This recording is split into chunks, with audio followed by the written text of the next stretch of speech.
easily show when I don't want to talk, but we good, bro. So That's let's exactly how I feel. hey man, let's get But it though. this is episode 2 of Show Your Work. I am your host, our co-host Banks No Rest 2. Here again with my co-host being Who is Original, aka Nelson G. What's up, bro? Yo, what's happening, man? We bike episode 2. We talking about NBA Street, and then we have a man who was shooting like it was NBA Street, and the sliders was all the way up.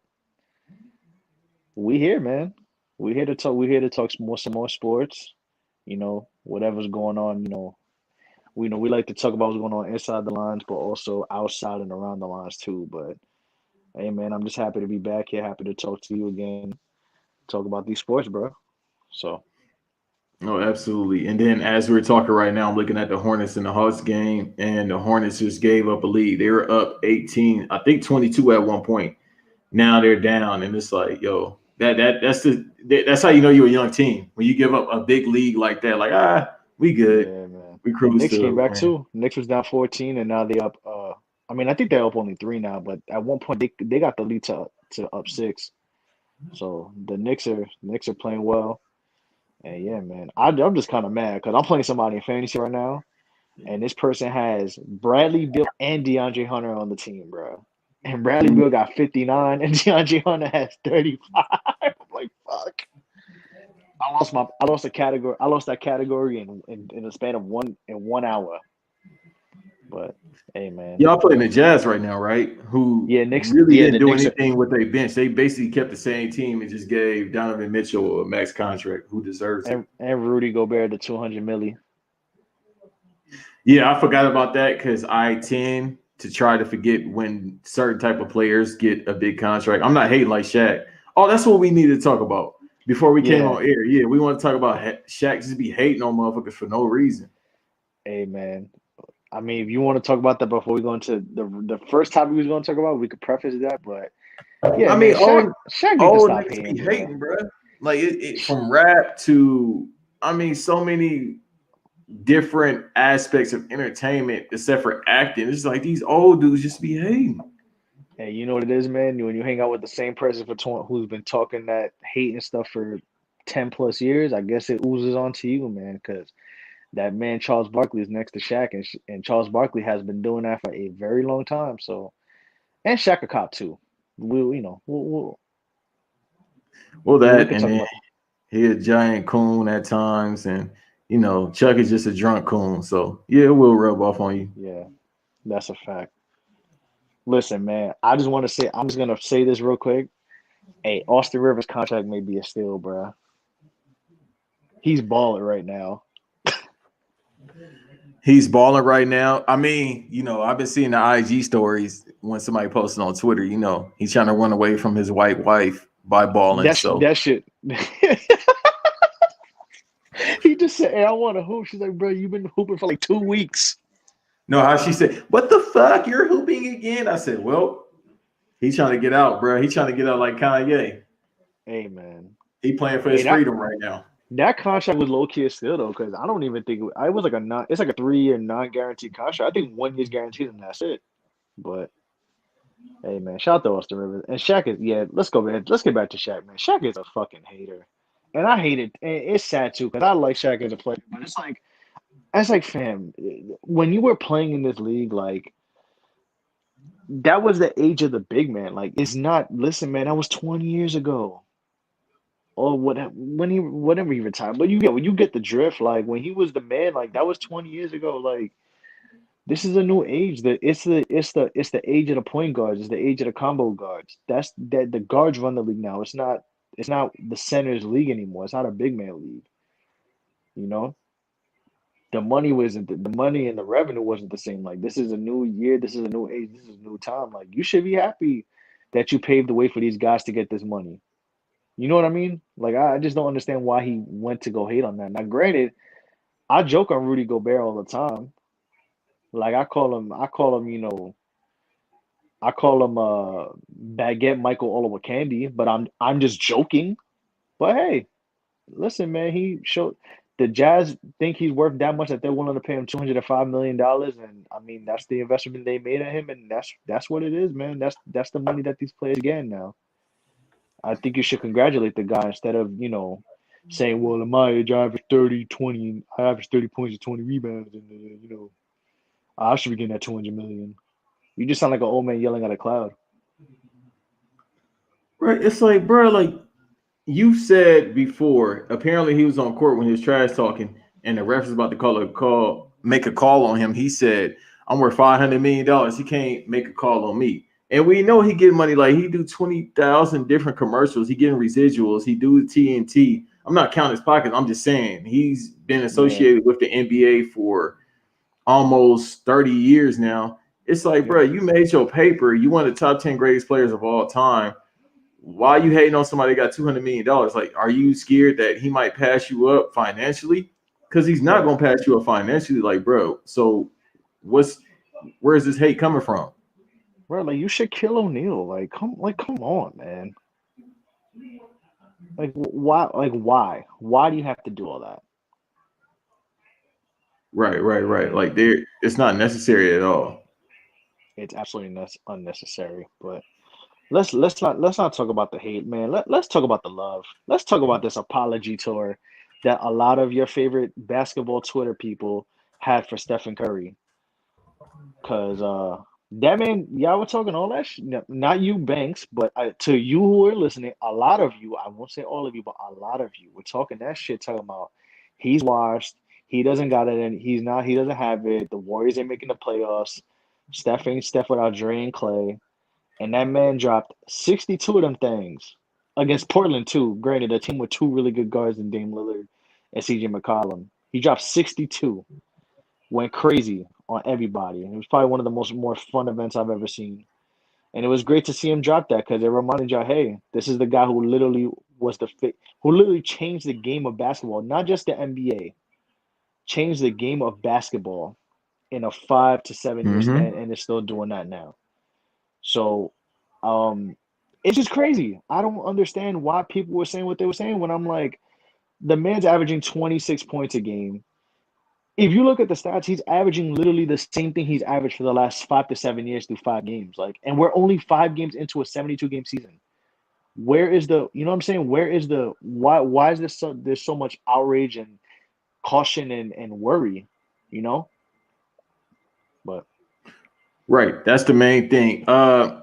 Let's address the people that don't know shit about basketball first off. It's just, they get on NBA, like I said last week when we recorded our first episode, they get on NBA 2K and they go by that. They go by my team, and if he can't make a shot, then they think that's the real life game. It's like, no, it's just trash ass 2K and you can't make a shot.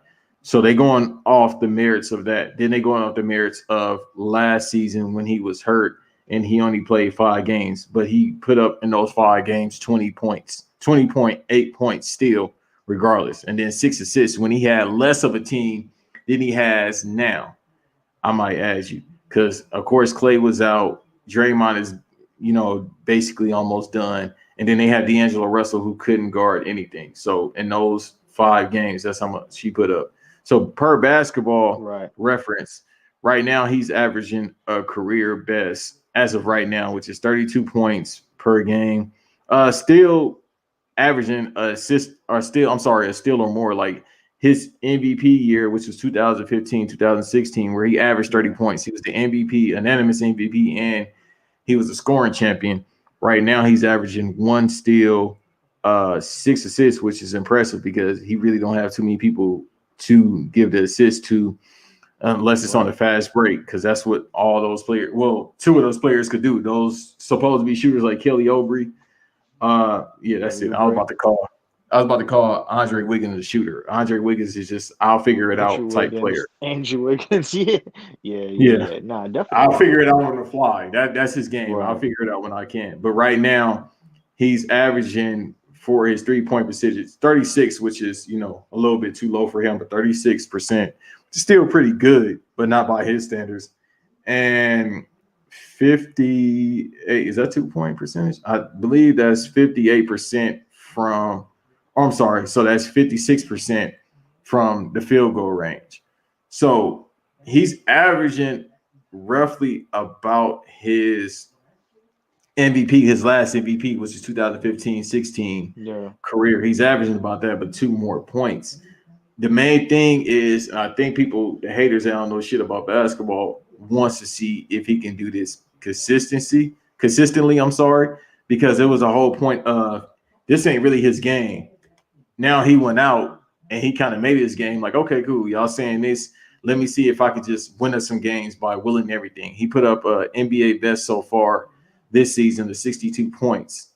right. And we got to remember once again, this not a dude that's big. He not getting to the lane consistently. It's not like James Harden. He coming off the dribble, he getting to the lane. He's Right. shooting. And also too, it's the first 50-point game for well, it was the first 50+ point game until, obviously Bradley Bill had 57 through 3 quarters. I think he had 59 if I remember correctly.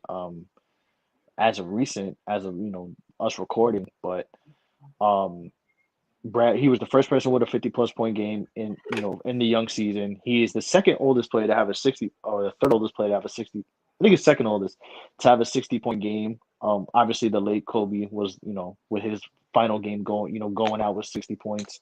Mm-hmm. I mean, and the thing too is if you look at the stat line, he did it in everything. He had it's crazy. I had the numbers too, but I'm gonna pull them up again. But For he had the 62-point game for Curry. He won 19 for he had 19 free throws, which is a career high. Um, he that game alone was just, I mean, he did it in every way he could have done it, like with that game. mm-hmm. I mean, hold on, I'm gonna actually let me pull it up right now. Yeah, he had 62 points at 18 for 31 field goals with 5 rebounds and 4 assists. And mind you, the thing is with the Stephen Curry thing, which I didn't understand, was like, we said the guy has only played 5 games with this team. Yeah, Wiseman is new, Oubre, and the thing too with a lot of those guys, like with Wiggins, Wiggins, like we say, Wiggins just whatever happens with Wiggins. But with Oubre, right. he was taking with Kelly Oubre was taking shots that he usually makes, and he was missing them. And in due time, those shots are gonna fall. Like these, granted, these guys are starting to, learning how to play with each other. Because, like we said, they have not played. Curry has not played with these guys, and these guys haven't really played with each other that long either. They're adjusting to their roles. You know, Kerr, Steve Kerr. I said Steve. I almost said Stephen Kerr. Steve Kerr is also trying to, he's running the offense. He's trying to make adjustments to the offense where it benefits, obviously Curry knows how to run the offense. Some of these guys don't know how to run that offense either. Now you get a guy back in Draymond Green who Draymond Green barely played any at all last year. He's only what on and they were only he's only played 3 or 4 games this year with no conditioning, and Mm-hmm. he's making a considerable difference. And granted, you have another guy who knows how to run the offense. Who where with Draymond, his intangibles don't obviously his intangibles are not going to show on the stat sheet. Mm-hmm. So you know Draymond Green's impact and his and knowing the offense is definitely going to help. Obviously Steph. It's not going to relieve pressure from Steph in regards to the points, but it's going to relieve pressure in regards to teaching. You know, teaching the new guys, how to run the offense and how to, pick and knowing where to be for, not only for Curry to score, but only for Curry to give their shots as well. So I mean, everything is slowly but surely coming back. Like, usual NBA Twitter, everybody overreacts over one game or overreacts over a couple games and doesn't understand like, hey, this is a marathon, not a sprint. And Mm-hmm. I'm happy Stephen Curry dropped 62. Even if he dropped 30, I would have been cool with that. But for him to go off like the way he did and the way he was going at the end of the game when he was just literally taking any shot he wanted to and it was hidden, I was like, good. Now you remind these people that they're real, that counted them out, that they're really stupid and must have forgot how he, killed all the best players for 5 years. Also, I think a lot of what these people were saying trying to slander him, that was 5 years of hate fueled at Stephen Curry. I think the way people were talking about him. Oh, absolutely. Just because they needed something to say about him, just because, politics or whoever have always said he's been a humble superstar and he's Yeah, picture perfect and all these things that he didn't place upon himself. It's called just having a good upbringing. If people don't understand that, you just have parents that raise you a certain way. But other than that, I feel like he wants to do this just to show he can do it. Does he need to do it right. consistently?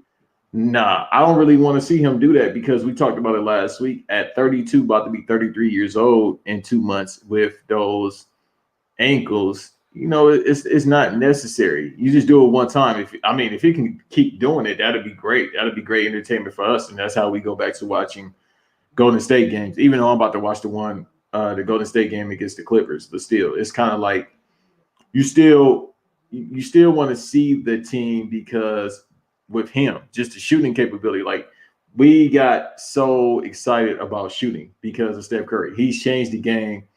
Shouts out to Lil Isaiah Thomas for saying exactly what we've been knowing forever. And it's evident, like he's changed the game forever. So, we want to see that. We want to see the crazy. We're not gonna get those in this system, at least with these players. We're not gonna get the shoot and run away shots. We're not gonna get those. But to still see somebody, like, we got to remember that as a scorer for what he is, to do that off shooting. He's not consistently getting in the lane. He's not bodying you down low. He's not a center. He's not a LeBron type player when he's driving, going to the hole and you can't do anything about it, or shooting a shot when he can from that left side of the court. He's shooting. And he made shooting look sexy. Phrasing. He Right. made it look good when nobody was like shooting. Like, bro, nah, we gotta have Yeah, athleticism. man. I mean, What he's doing is athletic. yeah. It's just because he's short and he's 6'3" and he's not an athletic marvel like LeBron James. And I feel like, if you want to compare, I don't like the LeBron James. I don't like how, it turned into, oh, we got to put Stephen Curry. A lot of people are like, oh, I'm LeBron fans, fuck Stephen Curry, whatever. It's like, yeah, yeah, he took championships away from you, but you can't really compare a 6'3" guy who can shoot lights out to a 6'8" athletic marvel. You know what I mean? Right. And then the thing is, let's say in an alternate universe, I like saying that a lot. I don't know why. Probably because I watch Marvel movies and I'm in the comics. But let's just say Kyrie Irving would have stayed healthy past that game one in the 2015 finals. Kevin Love would have been cool, even though Kevin Love would have been cool, even though Kelly Olynyk took out his shoulder in that Boston series. Let's say both of those players are healthy.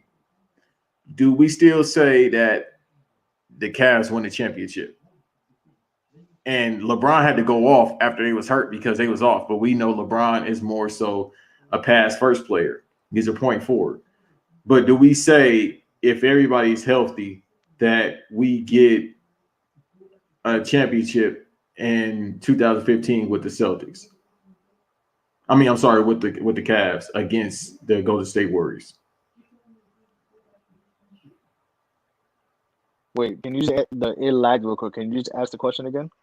My fault. So I said if everybody was healthy, being Kyrie Irving and Kevin Love and Matthew Dellavedova isn't your starting point guard, in that 2015 finals, do we choose the Cavs over the Golden State Warriors? I mean, there is a possibility, but obviously everything in hindsight, there's all hypotheticals. I mean, could they have won? Yes, but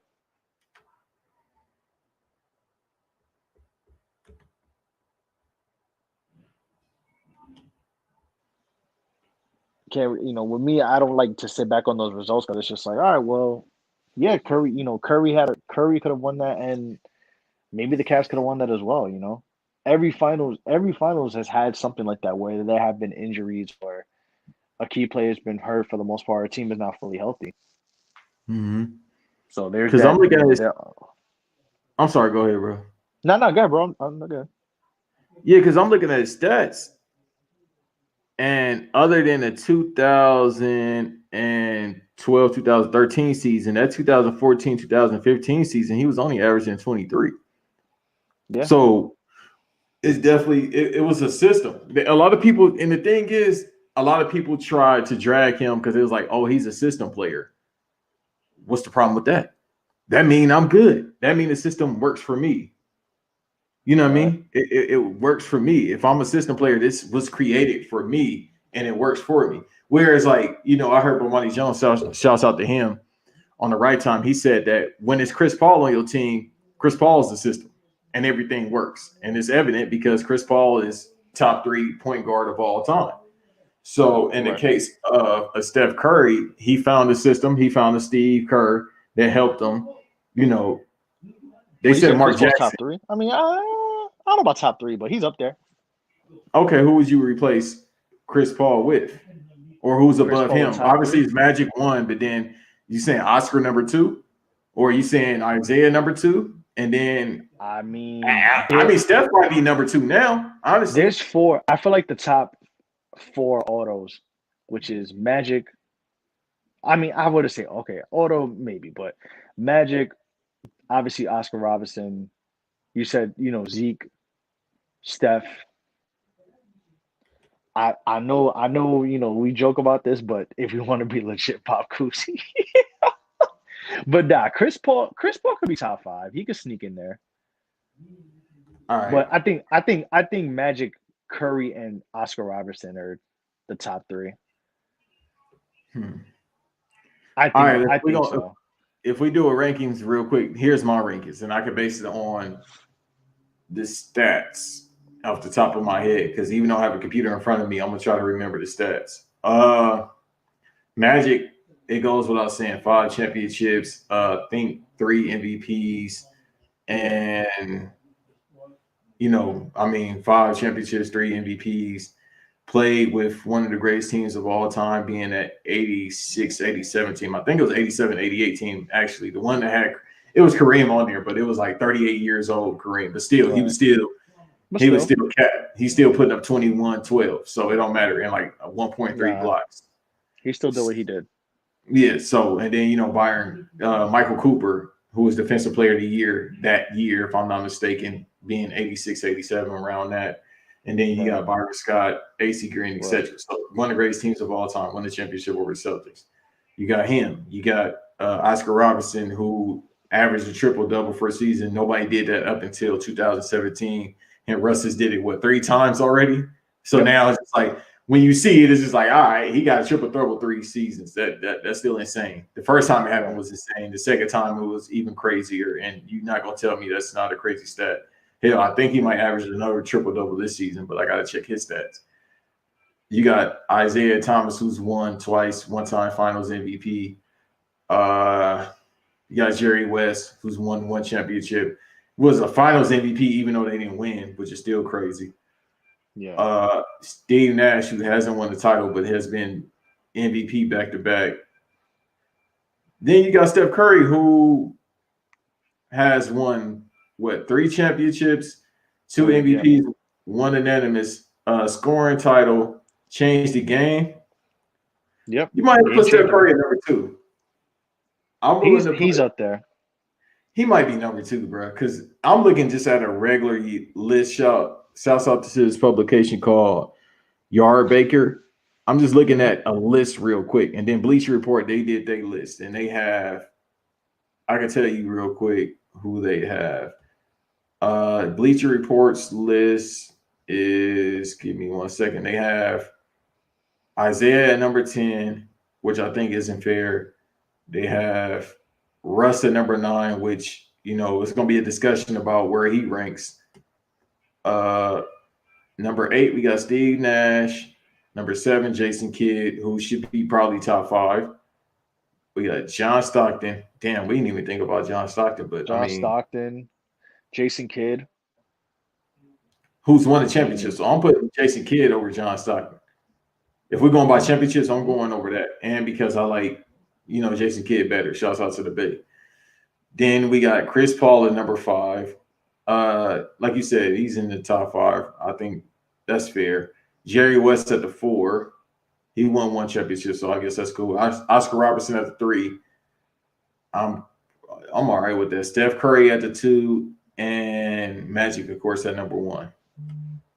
I would say Magic is number 1. I mean, that goes without saying. Magic is, to me, probably a top 5 player all time. Just he's never I would say lost. that too. I would say that Magic too. is I never actually have lost. a Magic Johnson story. Really, go ahead, tell. We already here, so you might Yeah, as well. hold on 1 second. Hold on 1 second.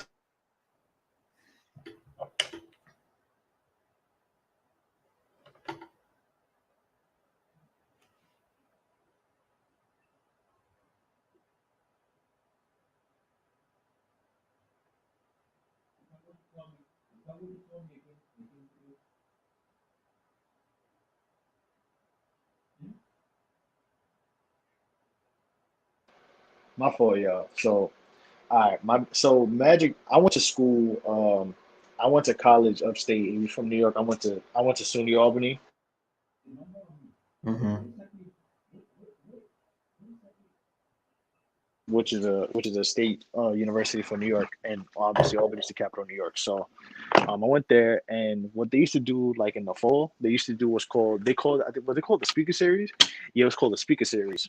So what they would have is they would have somebody famous or somebody well renowned come to the school and speak.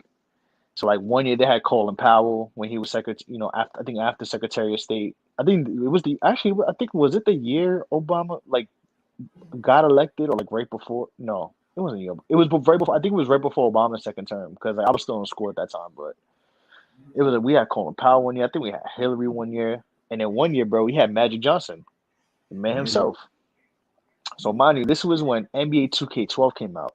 You remember when 2K12 had the three covers, right? Yeah, With absolutely. And then Jordan they had Magic the and gold edition with just oh, you talking about that one? Yeah, I know what you're talking about now. Yeah, it had with Magic, it had Jordan and Jordan Bird. Magic and Bird. Yeah. So um what so he came to speak and he happened the most ironic thing is he happened to come speak the week it came out. So, obviously, that's when 2K was great. I was a college kid. Obviously we used to play games in a room, whatever, or we was pre-gaming or partying, whatever. What the drill. So, um, my boy's telling. So, shout out to my boy Eric Zquez, wherever he's at. I hope he's doing good. I think I still have his number. I'm gonna hit him up about this one day. I'm gonna send him the picture because I actually still have the cover on me, and I took a picture. I'll send it to you too, Banks. But so when I didn't get the Jordan cover because I'm like, I already got the Jordan one from 2K11. Obviously 2K11 is probably the best 2K ever with the Jordan challenge and shit. So I was like, you know what? I am not getting a Larry Bird one. Respectfully to Larry Bird, I'm from New York. I can't be rocking Boston shit like that casually. Like, nah, that's a dub. I'm gonna get the Magic one. So I caught the Magic one. So my boy's like, yo, it's crazy. Like, there's the speaker series with him, and I'm like, yeah, you're right. Like, I should bring it maybe because they used to let people go down and speak to them after sometimes after Mm-hmm. they ask questions. So I was like, yo, he was like, yo, bring the cover with you, and if you can get a marker. So I was like, all right, cool. So I got a silver marker. I'm like, bet I'm gonna make this happen. Like, and we had a plan. We were like, yo, we're gonna go down to speak to him together. Whoever gets to him first, pass the cover to him, and he'll sign it. So the shit is over. We go down. So people are going to him, trying to speak to him, whatever. And like it was cool. Like he was funny. He was just really laid back. So my boy and I gets him at the same time. And people are trying because they gave us like book. They give you like pamphlets and booklets and stuff talking about this. People were having to sign that. So I gave Mm-hmm. him the cover, and he like looked surprised because he didn't know what he was signing. And then he realized it was the 2K12 cover. And he was shocked. He was like, "Oh!" Like he started laughing. He like started laughing. Like he has like that laugh. He's like, "Yeah, yeah." He's like, "Hey man, y'all need to get on this." And like Mm-hmm. people were like looking at us like, "Oh shit!" Like because I was smart. Like I actually gave him something with him on it to sign. Like it was a legit cover.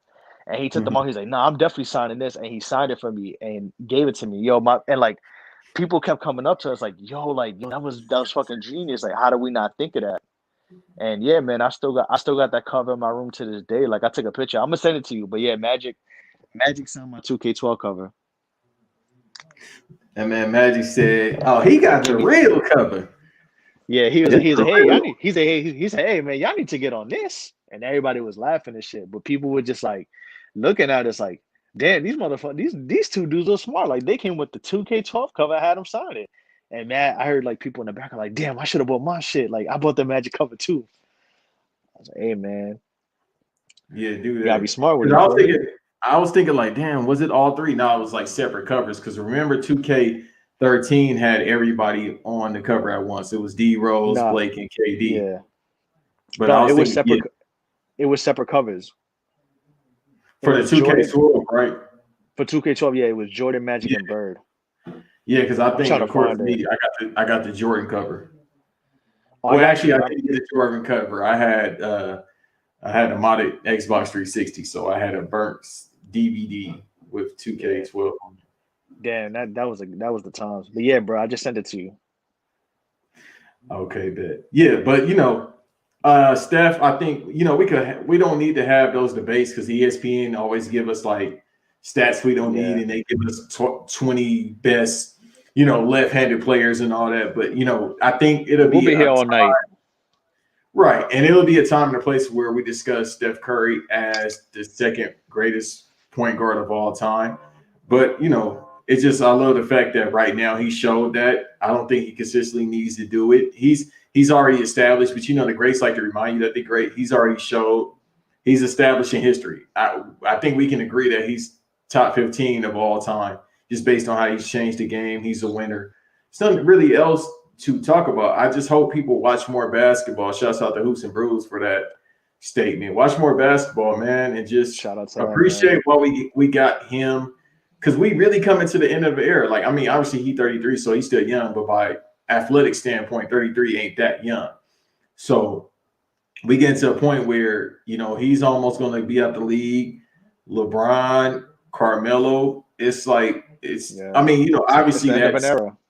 it's that decade. It's the end of that decade. I mean, James Harden probably gonna play the next couple of years, but we get to a point now where you can tell like these young players are changing. Not even I wouldn't say changing the game, but they different. Yeah, They like 2K deals if you want to use that. Like you got Luka, you got Zion, Devin Booker, etc. So appreciate Steph yeah, Curry while you can, and you know exactly, while we there. But exactly. let's get into Y'all are disgusting for slandering Stephen Curry, and I'm never gonna forget that, man. You let that man live. just watch full games, bro. It's easy. Like I tell people, like man, they All right, on if you well, get the app, the NBA League Pass app, they have it on there. If you don't want to do definitely. that, you can watch full games. If you just Google it, it's certain sites that have them hidden, Facts. but you can watch full games. Don't watch fucking highlights. Watch full games. Yeah. Shout out to Pav and TPJ. Watch more basketball. That's a true Absolutely. fact. Shout out to Shouts them. out to the bros. But yeah, bro, no doubt. All right, man. So what's up next? What's up next on the docket? NFL Super Wild Card. That sounds very esque of the 80s, and they treat their players like it's the 70s. So, That shouts sounds like out a to Tecmo game. it does, and how these players be getting hit by Derrick Henry specifically. They seem like they be moving like 2K. I mean, I'm sorry, not 2K, but Tecmo Bowl characters. So, shouts out to Yeah. Roger Goodell being progressive with the NFL as he has all season and since his whole tenure. All right, man. So do you want to go game by game? Do you want to just yeah? You know what? Actually, let's go game by game. So if that's cool with you, you cool with that? Absolutely. That's what we're here for. Bet. I'm going to So try to we get the are. betting odds as well. We're gonna try to get the what? I'm going to try to get the betting odds. I know that as well because, Oh yeah, that when we yeah. get to the That's a Bears and thing Saints now. game, yeah. But yeah, man. So we have 6 games going on this weekend, which honestly I've been on my hashtag fuck football wave, but I've watched here and there, and I kind of watched a couple. I watched it, but I didn't really like get too invested in it. I'm not gonna lie to you.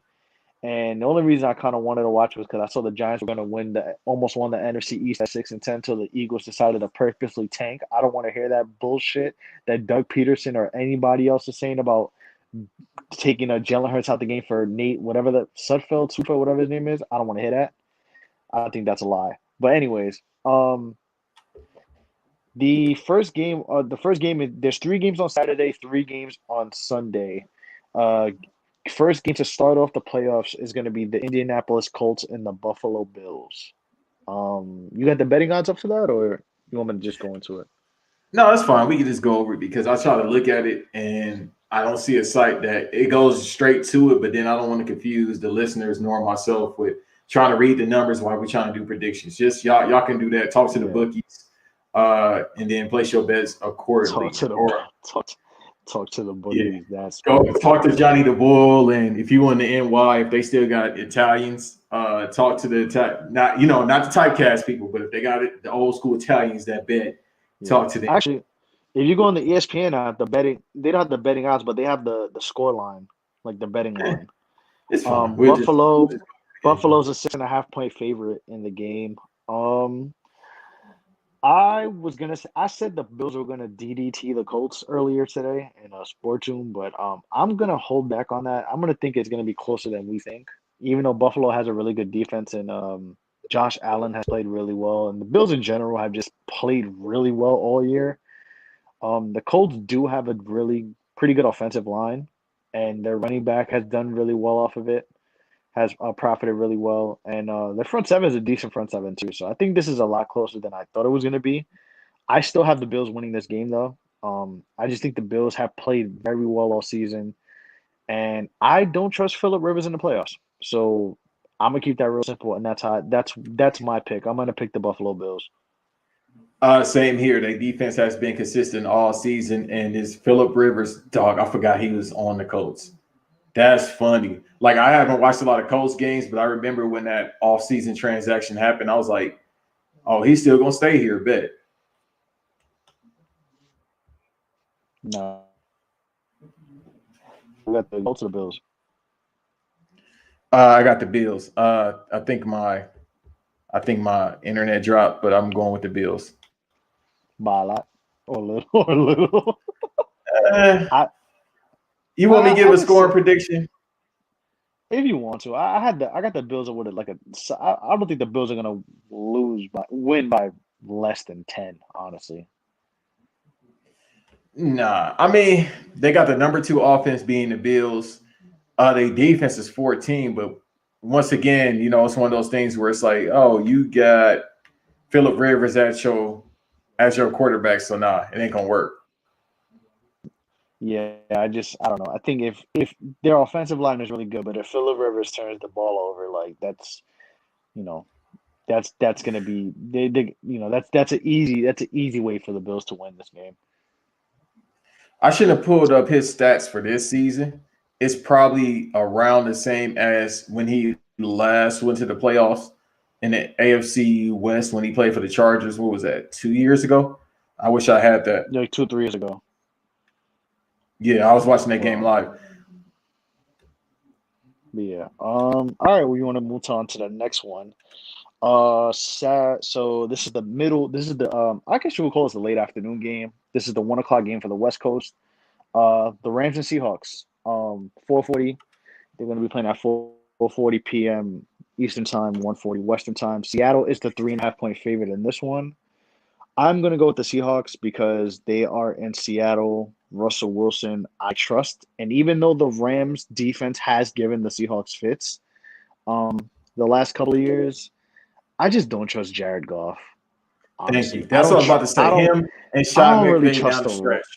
I don't trust the Rams. Like, yes, granted, the Rams, like I said, they have given The the number one Seahawks defense. problems.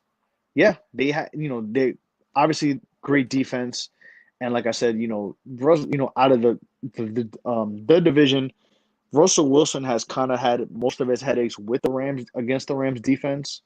But I just trust Russell Wilson in the playoffs a lot more than I do Jared Goff and Sean McVay. So Mhm. I'm gonna take the Seahawks. I'm gonna give it. You know what? I didn't do Bills Colts a score. I'll do Rams Seahawks this one. I'll do a Seahawks Rams score. I'm going to say I'll take Seattle 24-20. Damn, that high of a score? I think so. Yeah. I think there's gonna be a breakthrough where the Seahawks just score. They'll get to that 24 really quick. Like it may be like a 10-7 game, and then out of nowhere, it turns to 24-7 or 24-10. I think it'll be one of those types of games. All right. This is where show your work comes into play. as a coach, a head coach, Sean McVay is all right. You know, he got us to the Super Bowl once, which is pretty good in the NFL. So let me not be one of those guys like, oh, that's all right. No, that's in the NFL. The NFL is not like the NBA. You can't predict who's going to win a championship. Well, now shit with the Chiefs, you could probably just be like, yeah, the I Chiefs mean, gonna win yeah, the again. Chiefs may be the only one, but Yeah, that's about it. All right, the Bucks, but you know, in this instance, show your work MVP might goes to the Seattle Seahawks head coach, also former national champion head coach from USC. Why am I blanking out on his name right now? And I've been knowing this Pete man Carroll names for 14. No, not even Brett 14 years. For 20. for No, 20. that's no. For Hey, 14 bro. years. Yeah, I'm tripping right Hey, now. bro. See, now I'm messing up. Snoop Dogg shaking his head and discuss that shit right now, wherever he lived at. I think I'm tripping. I said 24 years. This happened to me earlier when It's I was cool, talking though. to one of my boys. I was like, 20 years I've been Nah, knowing you. I'm like, bro, I'm only 32. How am I been knowing you for 20 years? Even though that's probable, but not with him. I feel you, bro. It happens to me No, too. yeah, but look, at least listeners now you hearing it. I don't have CTE, but it'd be times I feel like I got it because I'm actually remembering names. I just forgot Pete Carroll's name.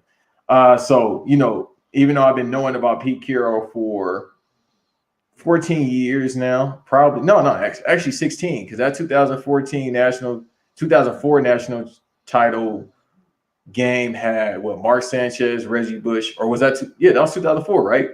That was like 04. Yeah, 04. Damn, time going by fast. Yeah, against Vince Young. Damn, that don't feel that long ago. I thought it was like Yep. 2016. Yeah, so for 16 years now, I've watched him coach. So down the stretch, I'm going with him. Once again, the Rams have the number one defense. I mean, Aaron Donald. Aaron Donald is slowly becoming one of the greatest defensive players of all time, if he's not already there. So my thing is with Russ, it's like your wideouts are great, but with you, are you going to option read? That's the only thing. Is he willing to take that contact? Because they tend to do that a lot in the playoffs with him. They just option read it. They let him go out of the pocket and just run for it. But then you got the defensive line with the Rams. But I'm going to agree with you. I'm going with, and I feel like Rush should have been MVP, but you know, Aaron Rodgers, that's a whole different topic. But you know, I understand what Aaron Rodgers did, but you know, Russell will get one before he retires. Either way, he's a Hall of Famer at this point. I'm going with the Seahawks. I know that was a long-winded pause, but I'm going with the Seahawks for the win. I think the score a little bit less than that. I'll probably go somewhere along the lines of 16. I'll probably go 12 to 15 in favor of the Seahawks. That low? Shit. Jared Goff. I mean, yeah, it's Jared Goff in the playoffs. And then I think about that defense. The biggest thing is going to be how close can you get to the line with the Seahawks, because that defensive line is blocking anything when you're trying to throw the ball. So you got to have a run game. I think this is for the most part a run game. And the way you play it is, let me just get to the field goal. You got to pull a, and I hate y'all so much. Y'all break my heart. Y'all break my heart more than most women in my life. Being the Cowboys. Because we live on America. Gee, when we had Sean Garrett, that's every single play. Hey, let's just hope we get to the field goal. Yeah, Jared Goff is out. He's out? Yeah, that man is not playing. With what? Is it COVID or just another injury? I can't say it. I mean, I'm on ESPN's app right now, so I'm trying to see. You know, they ain't going to tell you shit. You got to read the whole article. No, because remember, Goff hurt his thumb. Who's a backup? That's what I'm looking at right now. Yeah, throwing in practice, but yeah, because he had thumb surgery. So Blake Bortles. Blake Bortles is their backup. Right, Blake Bortles was their backup. I'm like, yo, I know it's somebody who was a quarterback. I forgot Blake Bortles went to the Rams. Hey, man. Jacksonville legend. Hey, Shouts out to Amp. I know he got some Blake Shout out to Bortles Amp and slander. Devin and Joe. Shout out to Ario Podcast. Yeah. Oh no, shouts out to them in general. But Devin is a Titans fan, so Oh yeah, Devin is a Titans fan, so Devin probably cracking up. gee. Let me go ahead and put some money on Seattle like tonight because I mean, Right. you know, the NFL, your defense can carry you, but yeah, that's my score. What did I say? 12-16? 12-15? 12-15. I You're believe like was my 12 score. So 15, yeah. Damn, you guys okay. are looking like a 1940 game. All right, next. So to round off Saturday night, the nightcap, 8:15 Eastern time. It's going to be Tampa Bay and the Washington football team. I'm Tampa Bay going is to an bed. 8-point favorite. I'm sorry to cut What'd you you say? off, co-host. I'm sorry to cut you What's off, good? co-host. I just believe I don't want to see a 42-year-old man who is the greatest quarterback of all time beat the team. Washington. That's it. Not even the team, just Washington. The Washington football, Washington team. I don't think I want to be up for 3 hours. That goes off at about 11:30. I'm Yeah, sorry. Yeah, if you're on Eastern time, it goes off at about 11:30. yeah. I'm picking Tampa Bay. I'm sorry. I do like. First of all, Washington doesn't even have Dwayne. We talked about Dwayne Haskins, whatever. Alex Mhm. Smith. Alex Smith is one, bro. Alex Smith can't even plant his foot correctly to make a throw. So I fear for that man's leg, respectfully, and I hate that people are trying to sensationalize his leg that damn near fucking looked like he was fighting in Iraq and he's playing football. I do not want to. I just nah. Um, Are you slandering the and veterans, sir? no, am I slandering who? The veterans. I'm slandering nobody. I'm just saying his leg is he does not I don't know how he's playing football with that leg. He cannot even he can't even plant his foot. Um I mean, if you want to go fight for a Camaro, go ahead. That's all I say. This ain't the podcast to go all out, but you know, Brooke Banks, come on. I got to get one now. Come on, bro. Let me get one. Let me get, let me get one semi-problematic statement out. All right. I get it. I get it. You got that one. No, That but no thank that you is for laughing at it. I thought that was a bad joke, but I was like, okay, cool. we gotta get like an evil dark somebody we gotta get an evil voice that says dark as a drop when a dark humor joke pops up. But anyways, yeah, Alex Smith, I fear for his leg. And then he might not even play. And I have no clue who their backup is. And their backup, I forgot the dude's name. It's like Hanky or something like that, which is, I mean, yeah, the jokes write themselves. I don't think the guy has had an NFL snap. So I'm picking Tampa Bay to win this game. I mean, I hope Mike Evans shows up because I feel like Mike Evans always gets hurt. I know he left the game with a knee injury, but hopefully he's back. And I mean, it's going to be interesting to see because if Tampa Bay does not convincingly win this game, they are supposed to play. I think they play Green Bay in the next round if they win. And if they do not win this game convincingly, I do not feel good about them playing against Aaron Rodgers and the Packers. So Uh, Tampa Bay better win this game. I think Tampa Bay obviously it's a win lose thing.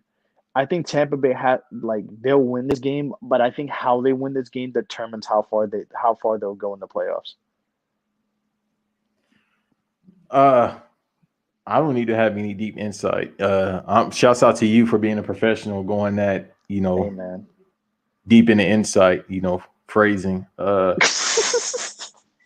You know how I feel about the team. You know how I feel about. I don't really have too much Giant slander because I got love for New York. And Lawrence Taylor is the reason why I got into football. I'm sorry. The Bills, I don't have any slander for them. And I just like the Giants just because I was a Victor fan back when he was playing, when he was Shout out all to pro. shout out to Vic. Yeah, But so yeah. I don't really have slander for the New York teams, even though Buffalo is upstate and y'all have that whole beef. But but I so don't other I don't than even pay attention to the Bills. I'm just like, oh shit, they made the playoffs. Cool. hey, without them, I wouldn't watch football because Lawrence Taylor got me into football. But we'll talk about that. Who got us into what sports? I think that'll probably be the That's another episode after topic. the next one. Yeah, Definitely. that's the topic. So what I was going with this is, shouts out to the Giants, who is a rival team. Shouts out to San Francisco, who's a rival team. But the other two teams, fuck them. Fuck the Washington team. Fuck the Eagles. With all that being said, Tampa Bay. I don't need to give a score. The greatest quarterback of all time is going to do what if he's usually do. He's going to surgically destroy them like he does damn near every team. And that's it. I don't need to have a score. Just beat their ass. Fuck the Washington team and fuck the Eagles. And the Eagles not even in the playoffs, but fuck the Eagles. Oh yeah, definitely. I mean, listen, man, I can't stand. I'm gonna be respectful here. I cannot stand the Cowboys. I think it's mostly because of Cowboys Twitter and NFC East Twitter that has made me even not like the Cowboys even more. Even though the Cowboys taking it this year starter pack is still one of the funniest Twitter jokes of all time. You know about that joke, right? With the Flint 13s and the jean shorts. Let's move on.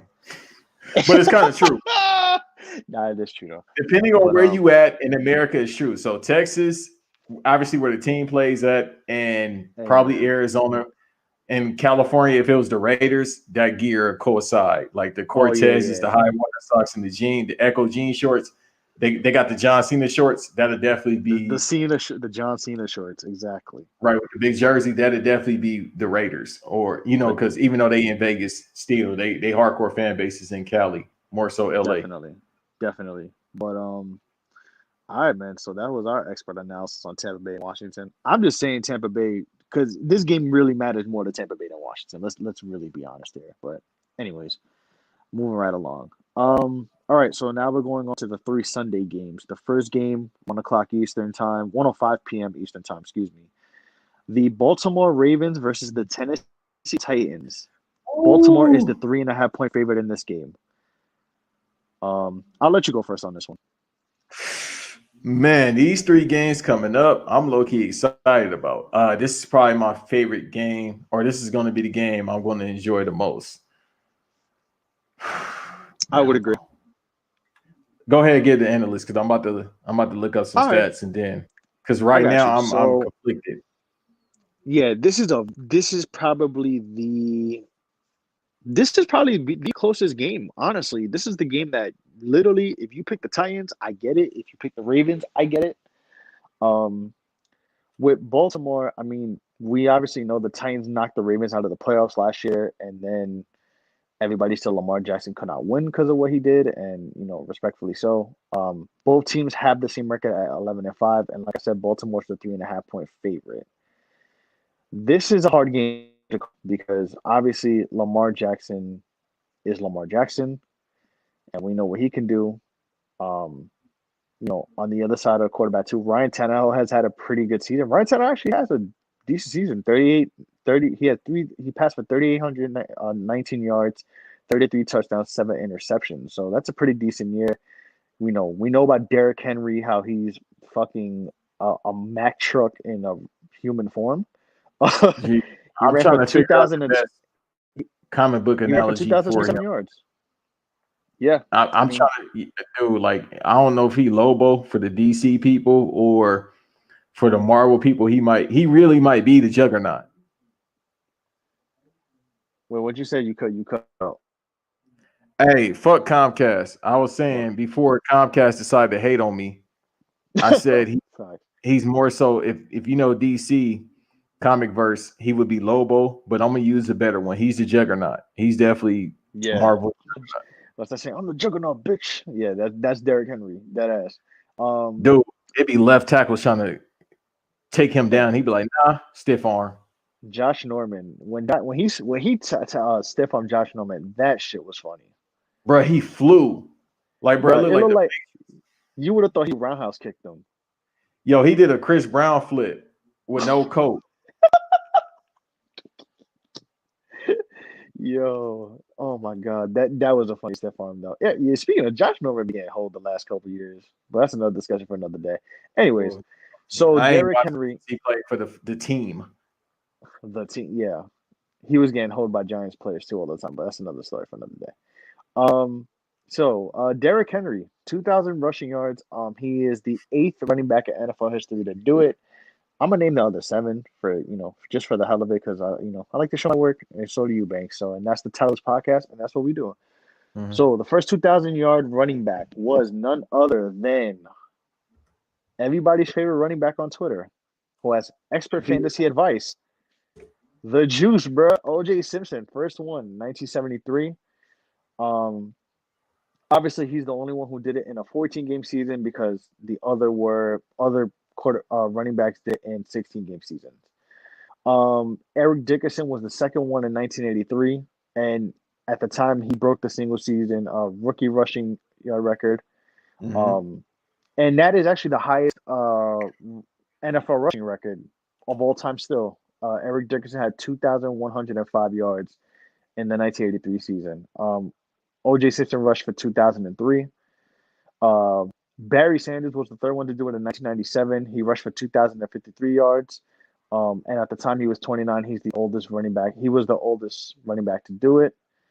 The wild part of Barry Sanders' season, so I was reading on this before. He actually only had 53 rushing yards through 2 games. And he went absolutely crazy in the last 14 games of the season, average running for 100 yards or more each of those games and averaging 6.1 yards per carry during the season. Bro, Gee. Barry Sanders was crazy. Nick And then retired at 29 because he didn't have a team behind him. Now we got Calvin Johnson, who was a first ballot Hall of Famer in my eyes, who had to leave that trash ass Detroit Lions team because they not giving no help. The Lions were toxic, but like Matthew Stafford is my quarterback, bet. Yeah, it's crazy.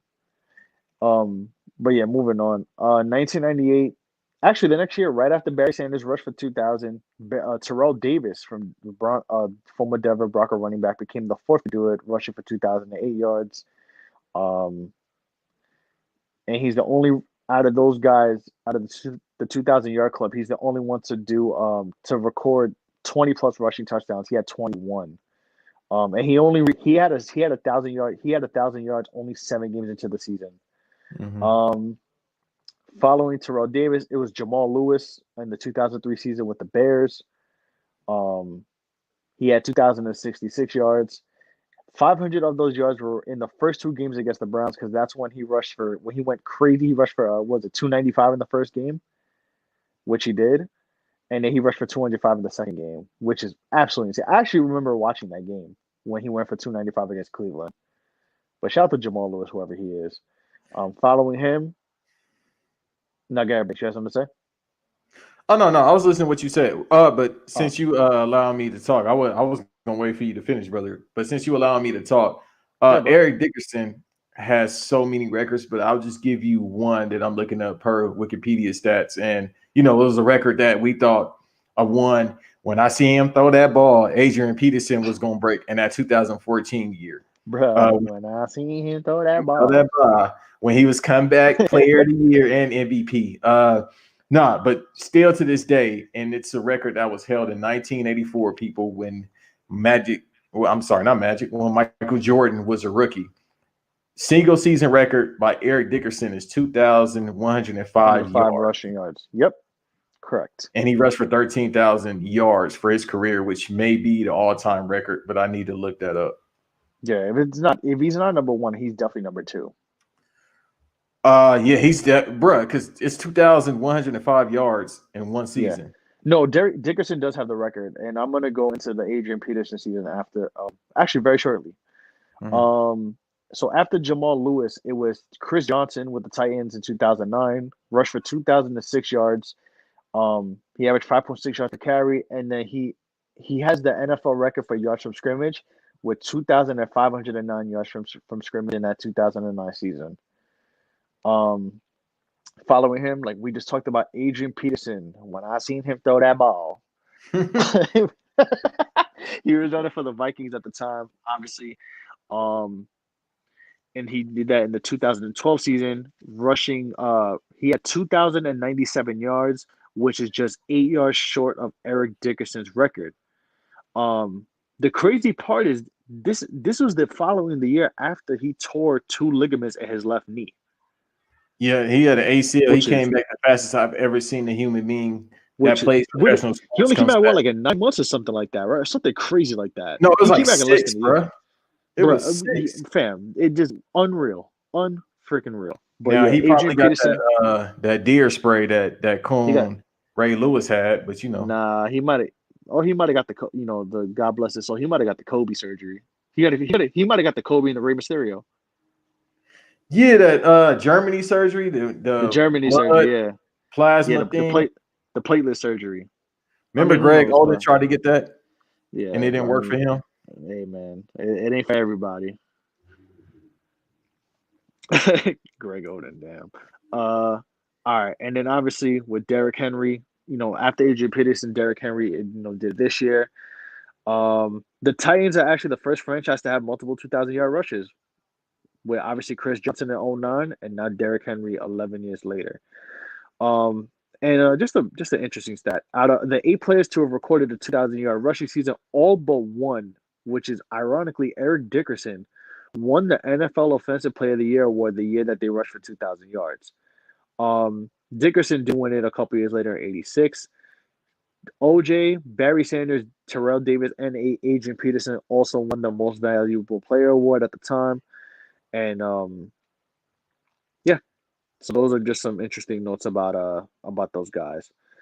And yeah, so I know we kind of got long winded with Baltimore and Tennessee. Honestly, bruh, I really am conflicted with this game. I really am. I don't know who to call, and bro, I'm fuck it. I'm gonna say it. I'm gonna go Ravens. I'm gonna go Ravens 24-21. Justin Tucker wins it for them. Big trust. Big trust Big wins the game trust, for huh? Big trust wins the game for the Ravens. I think, but if the Titans would have won too, I would not be surprised. This is one of those games, bro. If either team wins, it's like, all right, you know. Uh Shouts out to Big Trust, who has the same birthday as me, random fact. Uh Third in offense for the Titans, 19 for the Ravens, 7th in defense for the Ravens, 28th in for the Titans. Passing yards, 32nd for the Ravens, which is crazy. The Dez just there. Dez, all-time great cowboy, just there, just to be there. I mean, Yeah, obviously he didn't get a chance to play much to get in the system, but still, he's playing now. 23rd in passing for the Titans. Rushing yards is crazy stats to me. Actually, number one rushing yards is for the Ravens, which has been consistently their offense anyway, so that's not that crazy. But rushing yards second is for the Titans. So I mean, you got Derrick Henry, you got a nuclear weapon. Uh, I'll probably go with the Ravens. Let me play devil's advocate. Let me go with the Titans because we agree just because we watch sports and we can break it down. I'm going with the yeah. Titans. You got to score it. Do you really? Does it really matter to you? No, it'll just be close. Honestly, That's not a cop out. I'll just say it's close. I think that's the most. I think the Ravens Titans score line is probably the most accurate one. The Baltimore 3-point favorite. Even though I feel like it could be even, but see the sports, but got to create some chaos, right? Mm-hmm. All right. All right, I'm gonna be honest with you. In my opinion, this is the most interesting game of the week of the 6 games. We got the Chicago Bears coming in at 8-8, going against the New Orleans Saints, who are 12-4. New Orleans is a 10-point favorite. I think I'm not gonna lie. I don't know about this game. I want to be a chaos advocate. I want to be a chaos agent. I want to be a shit starter, a shit stirrer, whatever you want to call me. It's all the same shit. Don't worry if you don't Um, do it, I'm gonna do it because guess where I'm going. I'm gonna pick the Bears to win this game. All right, we Bro, here now. I want to play okay. devil's advocate, but not for no Nah, goddamn nah, man. racist prick like Drew Hey, Brees, who's over the I hill. Hold on, I'm here. Let me come on. I'm sorry, brother. Let me go go ahead, bro. ahead No, and cut you my got street promo. you got it, my brother. The stage is yours. Hold Listen, man. on. The I'll kufi is take your coat. coming on. Listen, bro. Let me get you a drink, bro. I'm gonna take your coat. I'll put it in the closet. You feel me? You good? Right. I wish they could see me on camera right now. I'm up here. Hey, I'm going Iron Sheik with this shit. hey, Listen, man. Give me the keys, bro. I'll go park your car, man. Go talk your shit.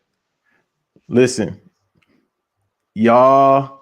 He brought this karma upon y'all. In a football sense, let's talk about this. Fuck Drew Brees. We already know what's up with him. Let's talk about the football sense. This happens all the time with the Saints, bro. It's Murphy's Law with the Saints. What can go wrong will go wrong. And then guess what's gonna happen? The Saints fans, like that one last year that made that diss song talking about I'm sick of the Saints that was trending on Twitter, which was actually hysterical. It happens every single year in the playoffs. They're gonna blame the referees for what's about to happen to them. All right. I don't need to give a whole analysis as to why I'm choosing the Bears other than their defense. Even though the Saints have the fourth defense, they ain't got Khalil Mack. All right.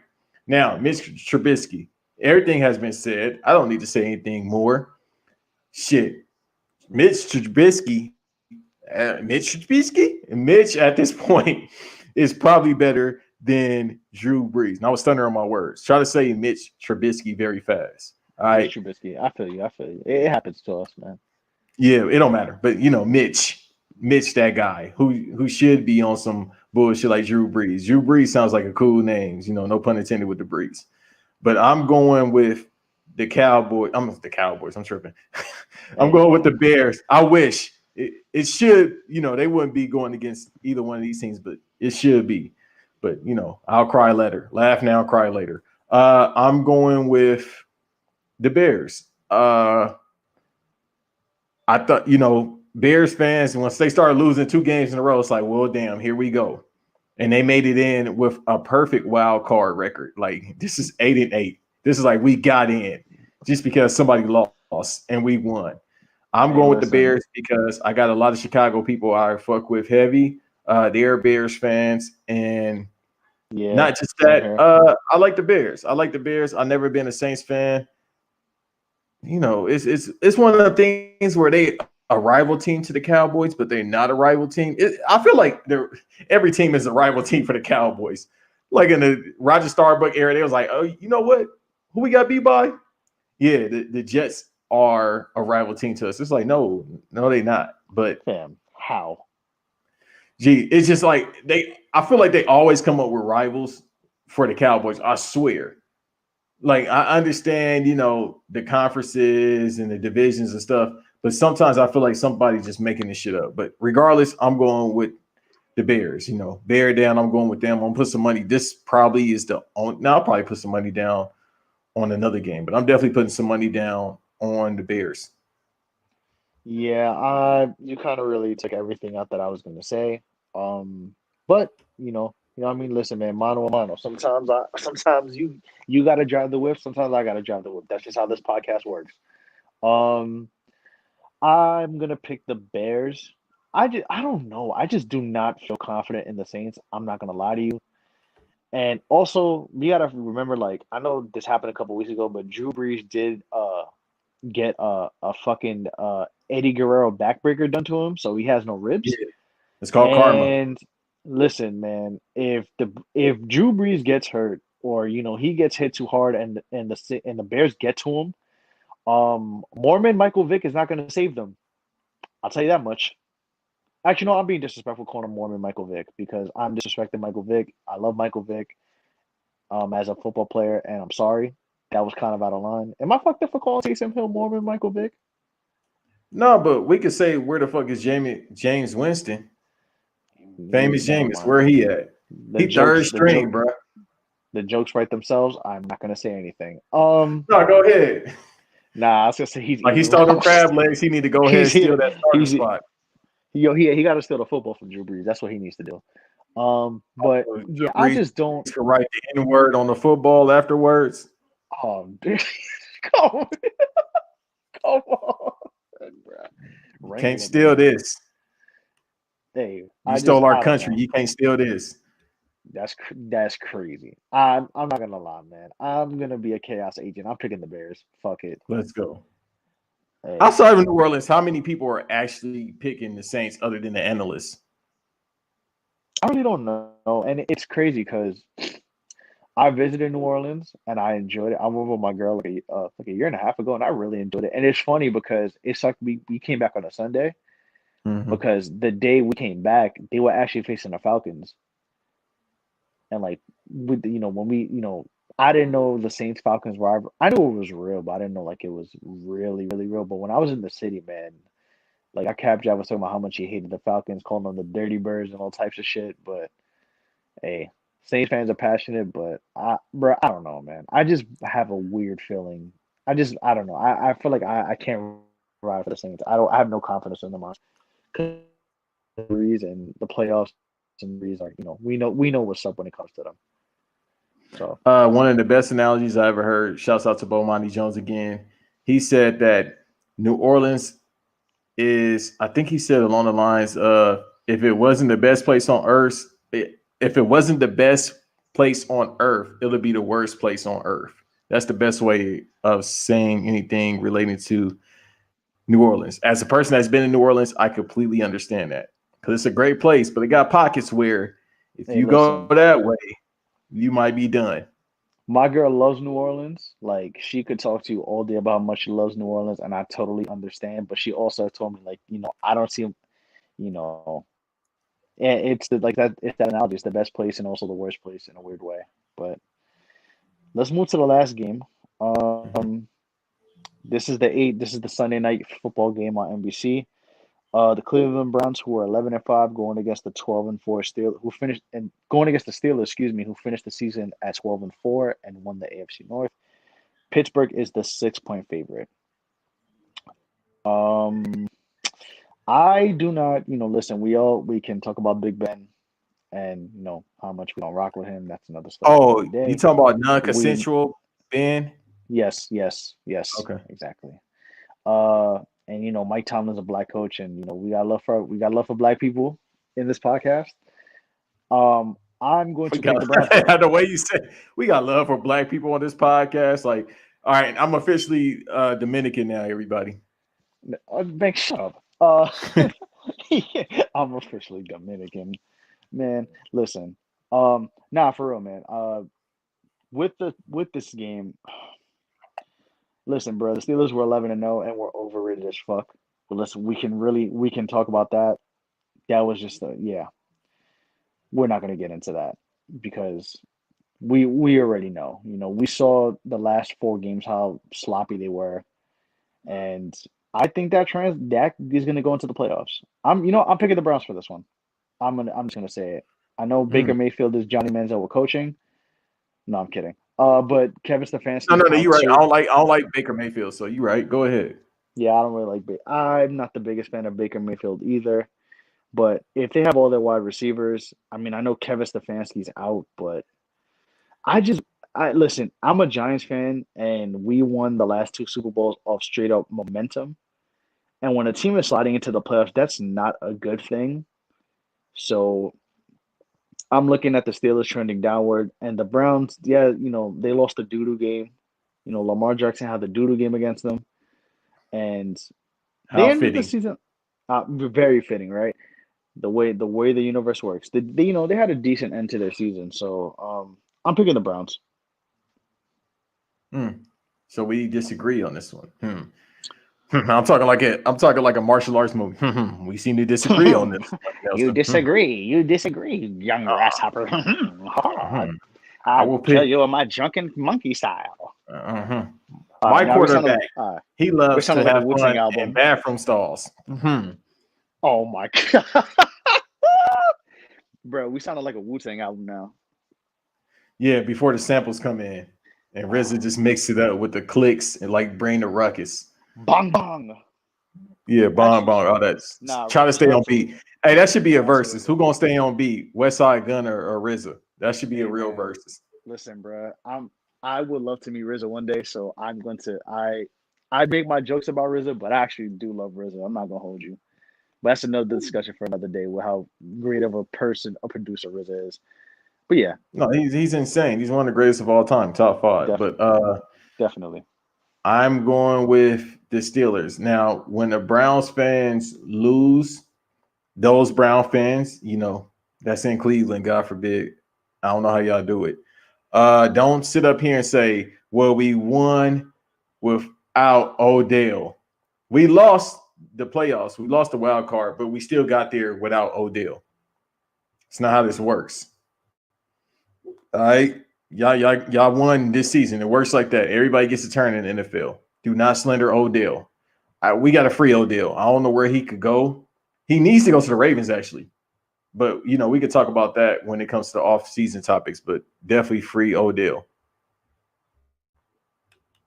Free, yeah, definitely. Shout out to Odell. Actually, respect, as a Giant fan, I actually feel bad that it ended the way it did because I actually do love Odell Beckham, but that's it. Whatever. Well, what happened happened. So yeah, I mean that's a wrap for Super Wildcard Weekend, and obviously when these games are done, we'll talk about the divisional round and we'll get into that. And every week we'll extend ourselves, and we'll every week as the players progress, we'll do game predictions as these threads. I mean, as every episode, as the more episodes we do and the more the weeks pass by. So let's move on to the next thing. Banks, you want to intro this? Or you want me to get into it? Oh yeah, I got it. Yeah, bro. So it was reported this week. I don't have the source in front of me, but probably from Woolworths more than likely. It was a source from a story that was made from NBA, an insider in the NBA. So maybe it was Woolworths has reported that the NBA is potentially expanding expanding the league. So it's three teams that are involved. If I'm not mistaken, I know one of them is Tampa, and then the other one is Seattle, because ever since the Thunder left, or I should say Supersonics left, and they became the Thunder, they've asked for another team, as they should, because Seattle was cool. And there's one more team I need to actually look up that they talked about.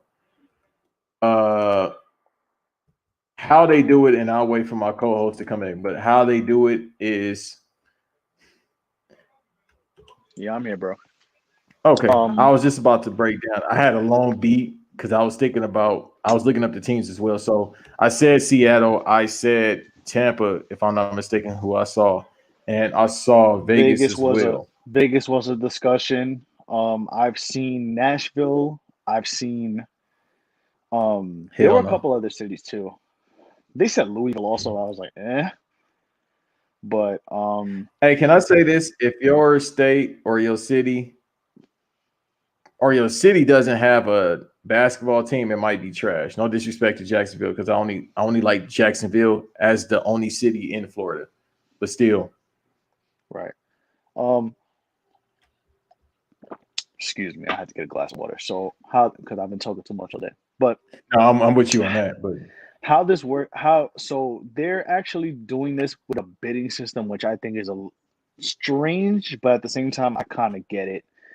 Um, supposedly both teams are going to be valued at around $2.5 billion for the sales. That would be the highest sale ever for an NBA team. The highest, most recent purchase, which did break that record, was the sale of the Brooklyn Nets, which was which is a man named Joe Tsai bought the Brooklyn Nets for, I think it was 2.39 billion dollars. Which is actually pretty funny too because he also owns the Liberty as well. James Dolan sold the Liberty to him, which is pretty ironic because the New York Liberty in the WNBA, which we'll talk about later on too. They used to play in MSG. Now they're playing at Barclays. But just going back to the NBA. Um, I think it's interesting because with Seattle, it's funny because with the sports groups I'm doing in Clubhouse, we have people from Seattle who are in there who talk about how much they love the Sonics. I feel like just in general for basketball, a lot of NBA people were enamored with the Sonics. With obviously, we love the logos of the with the Sonics. Obviously, Rain Man, GP, I mean with the Rain jerseys Man, was fire as well. the Let's jerseys talk were about fire, something. but obviously Gary Payne, Sean Kemp, Seattle, and just in general, Seattle as a history for basketball is also has a storied history not only with we go back to the Lenny Wilkins and Jack Sigma and then obviously GP and Sean Kemp and then Ray when Ray Allen was there putting up numbers too and then obviously Kevin Durant only played 1 year there before the team was moved to Oklahoma City on some we already know is some shoddy business. But and it's a hashtag fuck Clay Bennett forever. But Mhm. I just think Seattle. I mean, yeah, it rightfully should get a team. I feel like they were done dirty, but also Seattle does have the infrastructure now because one of the main reasons, even though yes, they got they kind of got a raw deal. Um, Seattle didn't really have the infrastructure. I mean, people always talked about how Key Arena was like a decaying, rotting arena. You know how the facilities weren't up to par, but now the infrastructure has been revamped and is in the process of it. Seattle did get the rights to the to an NHL team, which I don't think it's this season coming up, but I think the season after this year, the team name is called the Seattle Kraken. They're going, yeah, no, seriously, it's called, and the logo's kind of fire too. It's like a S with like with like the Kraken, like the sea animal, which is pretty dope. But they're getting the it's spelled like I think the liquor. I think it's a rum, right? I think is Kraken a rum or a bourbon, something like that. There's a rum with that name, but it's No, the it's a same rum. spelling. I've had it before. It's all right. Yeah, so they have the same spelling as that name, the same spelling as that. But Seattle getting an NHL team in the revamped Key Arena. I think it's called the Key Arena still. I'm not 100% sure, but I'm looking it up. Seattle looks like that. Yeah, thank you, because we show our work here. Oh Um, shit! It's gonna be a lot of game members with this hat. I just see the logo. Ooh boy, yeah, it's some people that I that S know. that S logo is fire, and I'm like, I don't know. No, the color too, bro. Ooh, All right, nah. Banks. I don't want to be that guy, but Press because ratio, you are from LA, so I have to ask this question: what is the press ratio on that Seattle hat? bro. Press ratio 10. That's a 10 right Bro, there. is that the title of this podcast? Press ratio 10. That may that Or the Seattle, we got, or the Kraken had to get you pressed. Because if we do that, boy, Seattle Kraken Seattle Kraken press ratio equals 10. that's a I mean, long title, but we'll figure it out.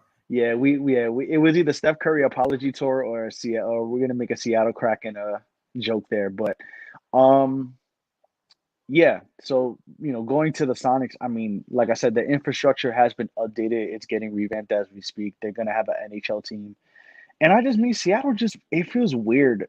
Every year it's been discussed how Seattle deserves a team and how they were unfairly treated with the Sonic situation. So I think, you know, obviously I forgot the name of the new owner and I apologize. I think his name is Hanson. Russell Wilson is also wanting to buy into the team too. Mm-hmm. So which is a nice, which is a really nice touch being that, he does play for the Seahawks. But I think Seattle's gonna be one of those teams.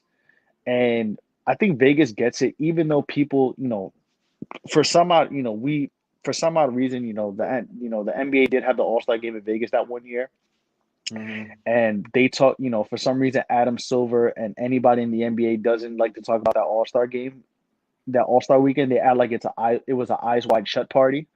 If you Mm-hmm. know that joke, you know what I mean. Wait a minute. Say again, because you lost me for a second. I know about the party, but you said who now Hold and on. where?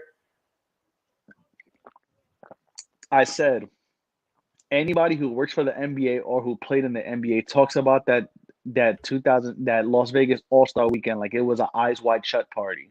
Oh yeah, we needed 30 for 30 for that. If you get the joke, you know what I'm talking about. It's a movie. Bro, Um, it's NBA players, specifically millionaires in Vegas, bro. What yeah. can So what can happen will happen at them hotels. exactly, but just ever since that though, I mean, Las Vegas has become another.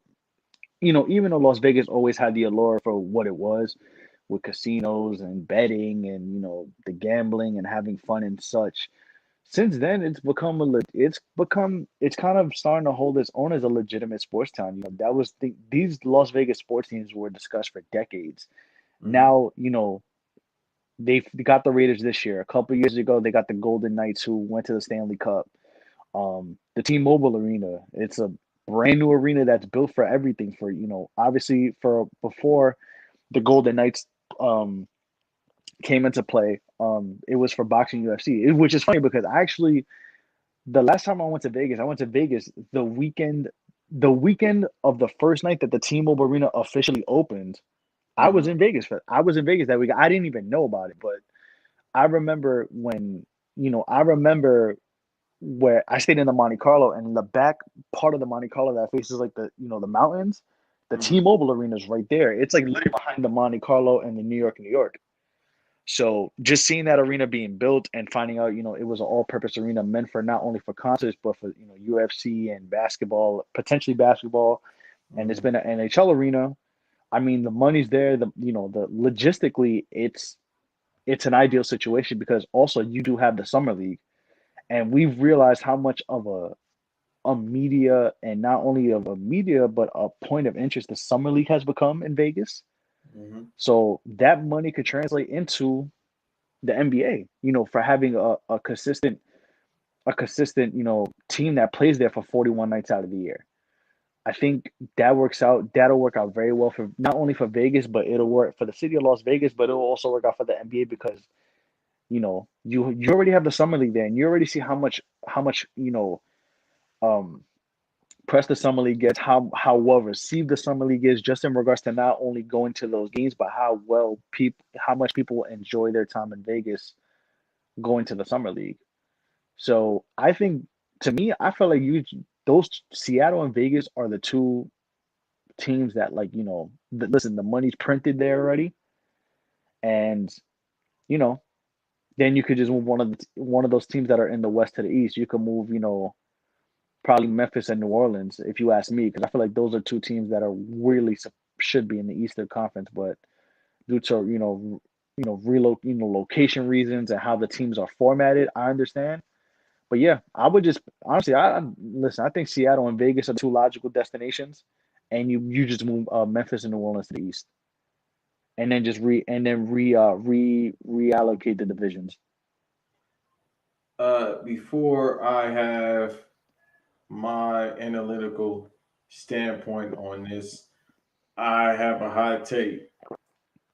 I feel that Zion dunk that he did against your Knicks was like the equivalent to the Thanos snap, and that changed the course of life.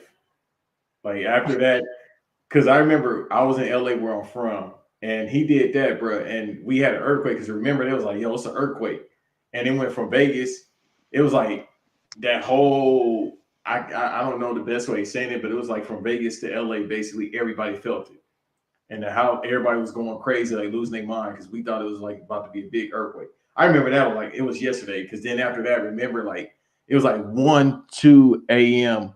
Eastern Standard Time when Paul George just said, "Bet I'm going to the Clippers," and Kawhi went to the Clippers, and that changed everything. And people was like, "What the hell?" So Right.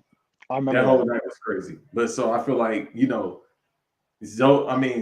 but Zion did that and just changed the course of time. That was the thing, no snap. All right, now the analytical standpoint and talking about this, you got to take OKC out of. You got to take the Thunder out of OKC because it's Oklahoma, bruh. No disrespect to Oklahoma, but come on. If you want to bring in revenue for that team, you can take them to Vegas. You could take them or go back to Seattle. Originally they were Super Sonics. Take them back to Seattle. You don't have a lot of star players, so you got to start bringing in money. Like when we get crowds in 2025, when we allowed to go back to sporting and music events, because people don't know how to keep their fucking mask on, and Americans are just hard headed, etc., etc. Listen, man. Hold on, sidebar. Keep your fucking mask on, man. I don't want to curse that much, but I'm gonna say because y'all don't listen. Keep your mask on, man. Stay home, bro.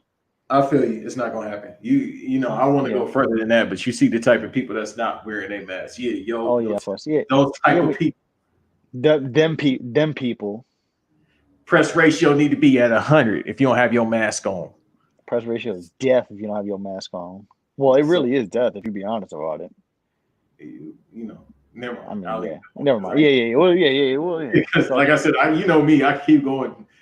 I can keep going further and further. So, take them back there.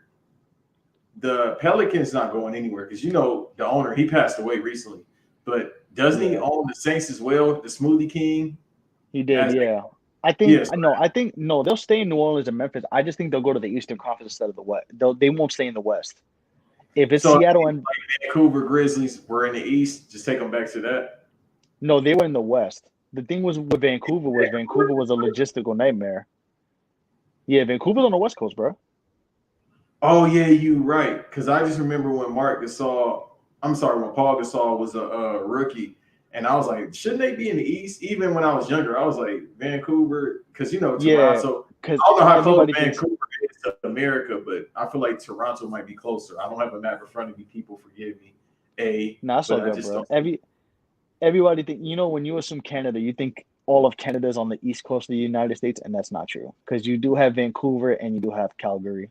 So yeah, trust me, I thought the same Alberta. thing. And I'm like, why the hell? Like when I used to watch hockey, I'm like, why the hell are the Rangers playing at 10:30 at night? And then I looked at a map. I'm like, oh shit, that makes sense. Vancouver and Canada and Calgary on the west coast. I mean, yeah, it's what's weird? It's kind of like how like Toronto's right by New York. Well, not right by New York, but in regards to like proximity, it's kind of there. It's like weirdly the same as Seattle and Vancouver. So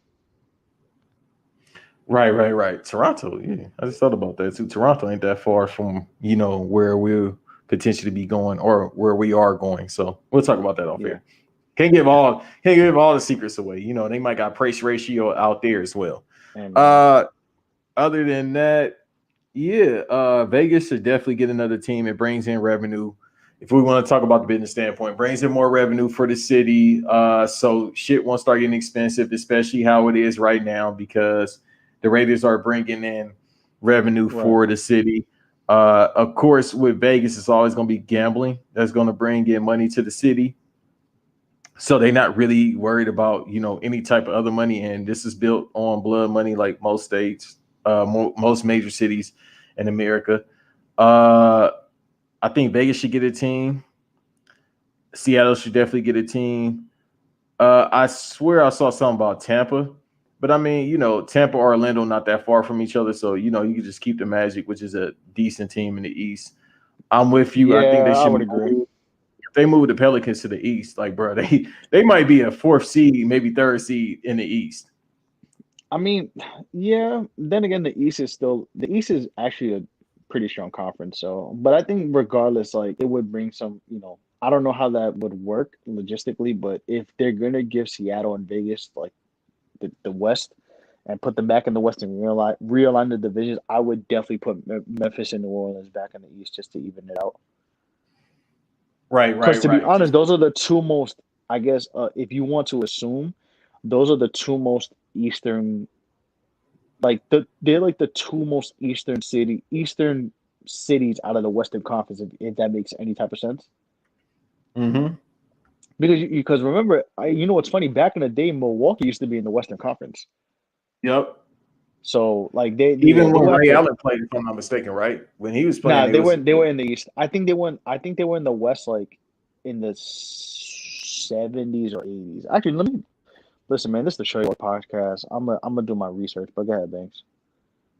yeah, no. So I know that which team has went to the East or vice versa. New Orleans was Because New remember, at Orleans was one in the point, the East. Hornets. Yeah, the Hornets were in the East at one point when BD was playing. Yes. They were considered an East team, but then they went back to the West, and I think they went to the West like 02, 03, 04, somewhere around there. And no, it wasn't 04, it was like 02, somewhere around there when BD was about to be an All-Star. So then that happened, and I mean, ever since then, they've been through name So changes. So they went to Oklahoma after Katrina happened in 2005, and they were still a Western Conference team, but still. Uh, Other right. than that, off the top of my head, I feel like everybody has been in their division in the conference, if I'm not mistaken. And I should be Googling this as well, but that's what I got my co-host for, to help out, and we help out each other to look certain stats up. But we basically, and I'm gonna go back to me thinking about it in the business standpoint. If I'm an owner, well, this also, let me say this. This also lets you know that they not hurt for anything. Like, bro, they putting up 2.1, 2.2, 2.3 billion dollars for a team when there's people out here starving. So when these players are getting money, like we've been recording, so it happened, but Markelle Fultz suffered an ACL tear. So he's out for a year. Yeah, man. As Praise up for Markel. I'm glad he got his bread, but man, praise up for him, bro. That's tired. I feel bad for him. Absolutely, because he had knee problems before, right? Didn't he have an ACL tear before when he A first went to while the 76? ago, a while ago. No, well, he had the issue with his shoulder. Oh yeah, that's right. So then ACL is way worse than the shoulder Yeah, injury. man. But praise up to Malcolm. Yeah, he's basically out for the season.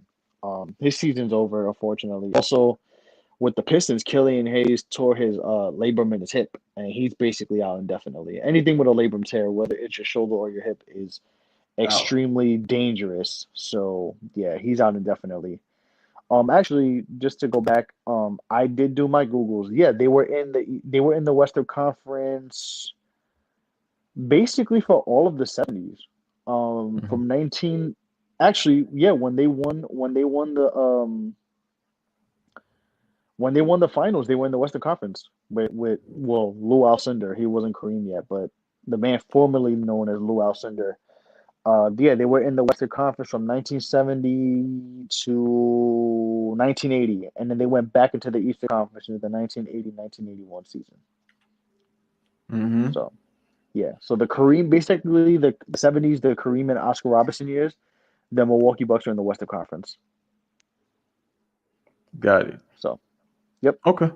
Yeah. So going back to what I was talking about with the owners, so they could pay $1 billion to buy a team that makes themselves richer because you getting the jersey, you getting the merch money, etc. So going back to what happened with Markel, it's like he got some odd millions of dollars, but these owners get richer. So when they see these players, like going back to what we talked about in the beginning as well with Shaq and him heading on Rudy Gobert getting $200 million, people like, well, he's not worth that. Uh, they paid him.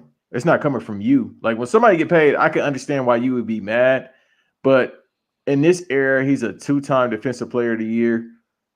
I mean, I don't never knock anybody for getting money, especially in the state of the world we in right now. Like, bro, if somebody get millions of dollars for whatever talent they have, that's them. As long as you're not doing no coonery or in the case of making your people look goofy or just doing something that's violent, you making people look bad, you're not doing no goofy, stuff, then I don't mind you making whatever money you make off of what you can do, especially when the people that like the TikTok kids, some of them TikTok kids do stupid stuff.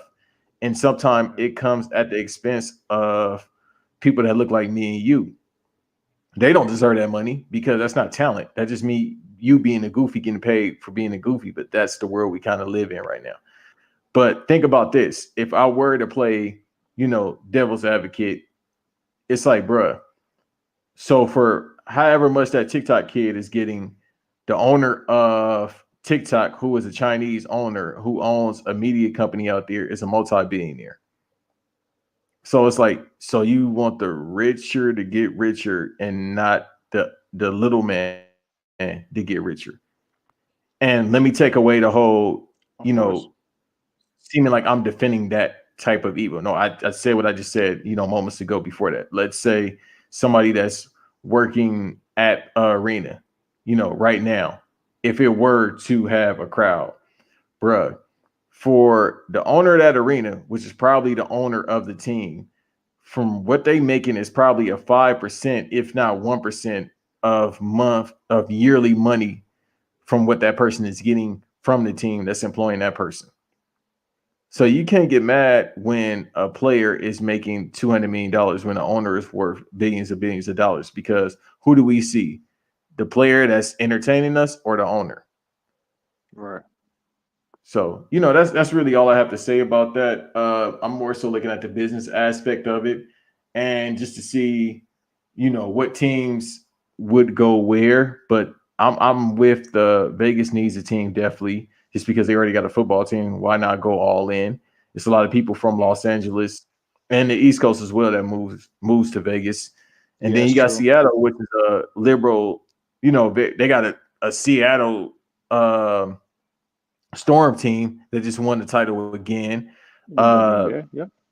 yeah, and you got a Hall of Fame player like Sue Bird and Breonna Stewart, who, if she was a man, she'll they'll be pole riding her like they do, other players on ESPN if she was a man, because Facts. Breonna Stewart is a world, not just American renowned star who has won on every front. So, And Seattle give them a team that brings in more people, and then Vegas. and granted too, and Vegas has a WNBA team with the Aces. So like you not only that, like obviously in this as much as they are affiliated because it's the women, there's the men's and women's basketball league in America with the NBA and the WNBA. You also have two teams that are pretty successful in their own right with the Storm, like you said, who won the championship, as well as the Las Vegas Aces. So it kind of, I mean, honestly, man, it's really, hey, bro, like my second album, bro, it was written. It's written for the NBA to just go forward and just do a team in Seattle and Vegas. Those would be the most logical, the most logical places to put these expansion teams, and just they make the most logistical sense because you like what I was saying before. Now with Seattle, you do have an infrastructure because the Key Arena has now been remodeled, revamped, revitalized, whatever reword you want to put there. But it's been it's a now it's an updated infrastructure with Las Vegas. You have the T-Mobile Arena too. And like I said, you already have the summer league. You have the Golden Knights with Vegas and hockey. The Raiders is their first year. Unfortunately, we don't have fans, but the Raiders. People are praising the Raiders move to Vegas, and you know, there's a lot of foot traffic in Vegas too. Also, so Right.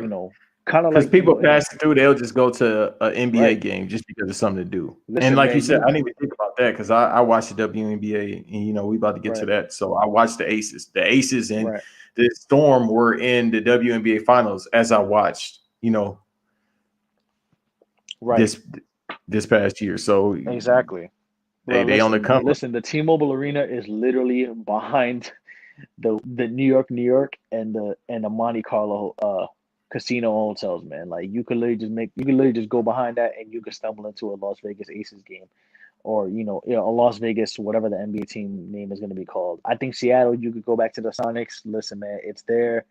Leave it. Cool. Um, with Las Vegas, I don't know what their team name would be, but I think that would be the most logical solution. Um, I lost all my so money and I'm homeless. That'll probably be the name of the team.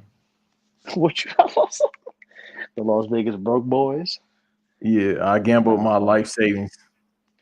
the Las Vegas Life Savings. Yo, nah. Honestly, I think the Las Vegas Outlaws would be a fire name. Mm. Yeah, you got to go. You got to go something 70s because they can't have something right now. They Yeah, can't have. Damn. Bradley Bill really went off for 60. Yo, he done had a couple games like that in the and past they year. lost, bro. I Damn. mean, shouts out to Pavi. He said Joel Embiid is probably MVP this year, and so far, yeah, he putting up 25, 12, and 2 blocks. Really, man? So Cool. That's what he did tonight? no, he put up 38 tonight, if I'm not mistaken. Oh shit, let's I just go. saw it right now, Yeah, but I forgot. 38, 8, and 5. Ooh, yeah, I have him on my fantasy team. So Eric Pascal got 15 at the half. Kyle Lowry got 21, 9, and 5. Damn, he going off. Too bad they fucking get smoked. Too bad Toronto good this year. But anyways. So I mean, listen, man, we talked about the NBA potential expansion. Hopefully we, hopefully we are right and we showed our work, and hopefully it transfers through with that. But um listen, man, we talked about the NBA, we talked about the let's move to the WNBA since we were talking about the Stone Aces. Listen, man, we need to get the W. Well, I mean, we kind of have done that, but as people and as men, the WNBA deserves their flowers. Um, they really did all they can with the social justice front. They've been doing everything on a consistent high level, especially in regards to the Atlanta Dream and how they helped the Democrats take over the Georgia Senate. This will I'll kind of preface this if you don't mind, and let me just preface how we got to this point. Oh, go But ahead. Banks, you probably know about this already. So the woman who had one of the Senate seats in Georgia goes by the name of Kelly. Is it Loeffler or Leffler? I don't even know. I don't even care because she's not a good woman. But she also owned the Atlanta Dream at one point, and She basically made a bunch of comments and was acting in a way that was not how do I say this? It was not for PF. That's an Atlanta simile that we're gonna put here. But listen, man, it just went against the beliefs of, players, just human rights belief, just human rights comments that just were totally uncalled for, and it went against the Atlanta Dream and what the WNBA stood for.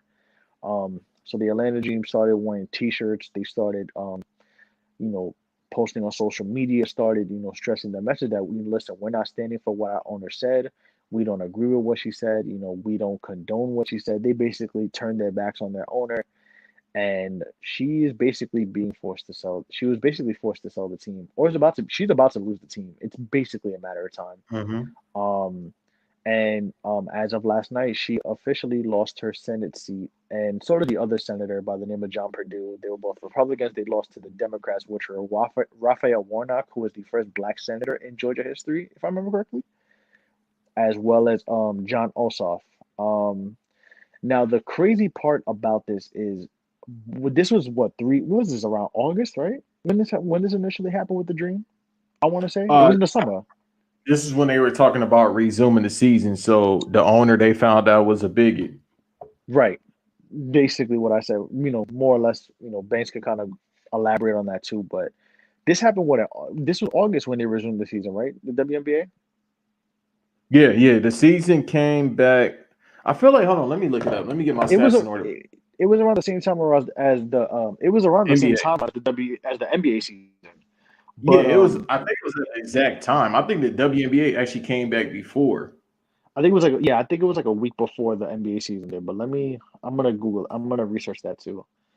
Um yes, June no, on July 25th was when it started. So yeah, it started right before the NBA season did. Yeah, and it ended in October. I remember that vividly. Yes, so July 25th to October 6th was the 2020 WNBA season, excuse me. Yeah, that was a dark week for me So because the Lakers was blowing out the Heat, and then because everybody got hurt, the Aces they lost to the Storm. I mean, I knew the Storm was going to win, but yeah, of it really course. got. And then I was like, damn, there's really no sports right now. Well, it was NFL, Yeah, but the Cowboys was already trashed by then. yeah, respectfully. So yeah, so around that time they found out, Kelly Loeffler was a bigot. She was acting an ass, and the Dream basically said, "We not with this." The players use that message, as well as the WNBA players, because we're not gonna, we keep saying the WNBA, and when we mention the WNBA, we are mentioning the women, the players, the women who are playing on the court. We're not really mentioning the organizations respectively. I mean, even though yes, there may be people in the organizations who play the roles, but most of the credit does go to the WNBA players for speaking up and making a change through speaking up and speaking out against the bigotry that this woman had was presenting. But she made she lost to Raphael Warnock, who at the time when she made those comments, I think he was like a 9% favorite, like to win the Senate. He was like last. Like she was the favorite to retain her seat. Then it was, I forgot the other person, and then also for Warnock were like weirdly the bottom two. And as we saw in the election, Georgia is, yes, most of Georgia is a red state, but when it comes to Atlanta and the metro areas like DeKalb County and those respective counties, they're mostly blue now. Hmm. They and Georgia was a notoriously red state, what, maybe 20 years ago? Yeah, And it's, yeah, absolutely. with the growth of Atlanta as a city and as a hub for Black people, especially, um, so much has changed. And, that part, Georgia for the most part has damn near flipped to, is damn near a purple state, maybe going into blue now because of, like I said, how much has changed in regards to Atlanta and the metro areas, uh, the the metro area surrounding Atlanta. So with the election, the Georgia Senate election that happened yesterday, Warnock and Ossoff, excuse me, won, and a lot of credit I think is due to the Atlanta Dream and the WNBA players for sure spreading that message, saying, listen, this is not what we stand for. This woman is a bigot. This woman is against what's right in America and what should be going on in America. And there was a bunch of things. There were the comments, there was the corruption. Even I don't know if you heard about the whole thing with the COVID vaccine, Banks. I supposedly Uh, she put money to the vaccine and then she took it out. She took money out of the vaccine, but she took money out of it too. It was like there's like a weird money thing with the COVID vaccine as well. Like no, I didn't hear she was about doing that, but she's definitely one. She sounds like a truther, you know, yeah, because now it's phrases for everything. So she's a truther, as the kids say. yeah. I'm gonna actually yeah. She basically was doing some weird shit, especially with COVID. But I just want to just say, man, the WNBA players deserve so much respect for what they did. You know, they honestly, I'm gonna keep it a buck with you. They did more than the NBA players did. Mm-hmm. And I mean, if people feel away, then people feel away. But you know, the WNBA needs more respect, not only for the players, but as a sports league too. It's actually an interesting league to watch because they're more, the game speed's a little bit different and they're more fundamental. And the women are Mm-hmm. actually good players. Like, the thing is, there's a lot of, there's a lot of misogyny and a lot of stuff like, oh, in regards to how the women, regards to watching women's basketball. But it's actually a different brand of basketball. Fun it's a more fundamental brand, which is cool to watch because, like, they're smarter. Women, listen, men may be more athletic, but I'm gonna keep it real. Listen, women are smarter. Let's Uh, talk about it. let's tell you, like, I'm gonna keep it a bean. Like, that's just how the game is played, and like, it's an interesting brand of basketball to play. There's so many.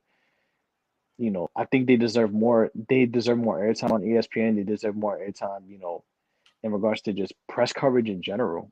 I mean, it's crazy. A couple weeks ago, bro, how like they put the hoop mixtapes up of random players. I saw somebody tweet. I don't know if it was a sports account. They put one up of Tisha Penachero. You remember Tisha Mm-hmm. Penachero? Played for the Kings. Yep. Yeah, like, and I'm just like, damn. I wonder. I would hope that not only us as men just big up the WNBA for the for how great of a league it is players wise, but like putting those types of things up, where men could us as men, we could cop the merch. The merch is pretty decently priced. Watch games, tweet about how great these players are, interact with on social media about how great these players are. Like, I actually followed the league and the New York Liberty Twitter page today because even though, Mm-hmm. yes, I've watched games of them, you know what? Like, I'm gonna be more active with it, and they've done everything with social justice. They've done, they spread their message the right way, considering they don't get as much press as the NBA does. And I think we should pay more attention to the WNBA. I feel like I'm going on a rant, but I'm a chill. But listen, man, they deserve their flowers. Okay. That was My well fault, said by dog. you. Nah, I you went good. crazy. I'm just you supposed to do that. That's why we do this show. You got to differentiate yourself from everybody else. But and I like to shut up and let people talk so I can gather my thoughts. So I Facts. had to do the Stephen A. Smith thing. You know how he used to do a skit. He'll sit there Yeah. and just talk. Let Skip talk, and then he'll be like, "All right." So this one I'm gonna say.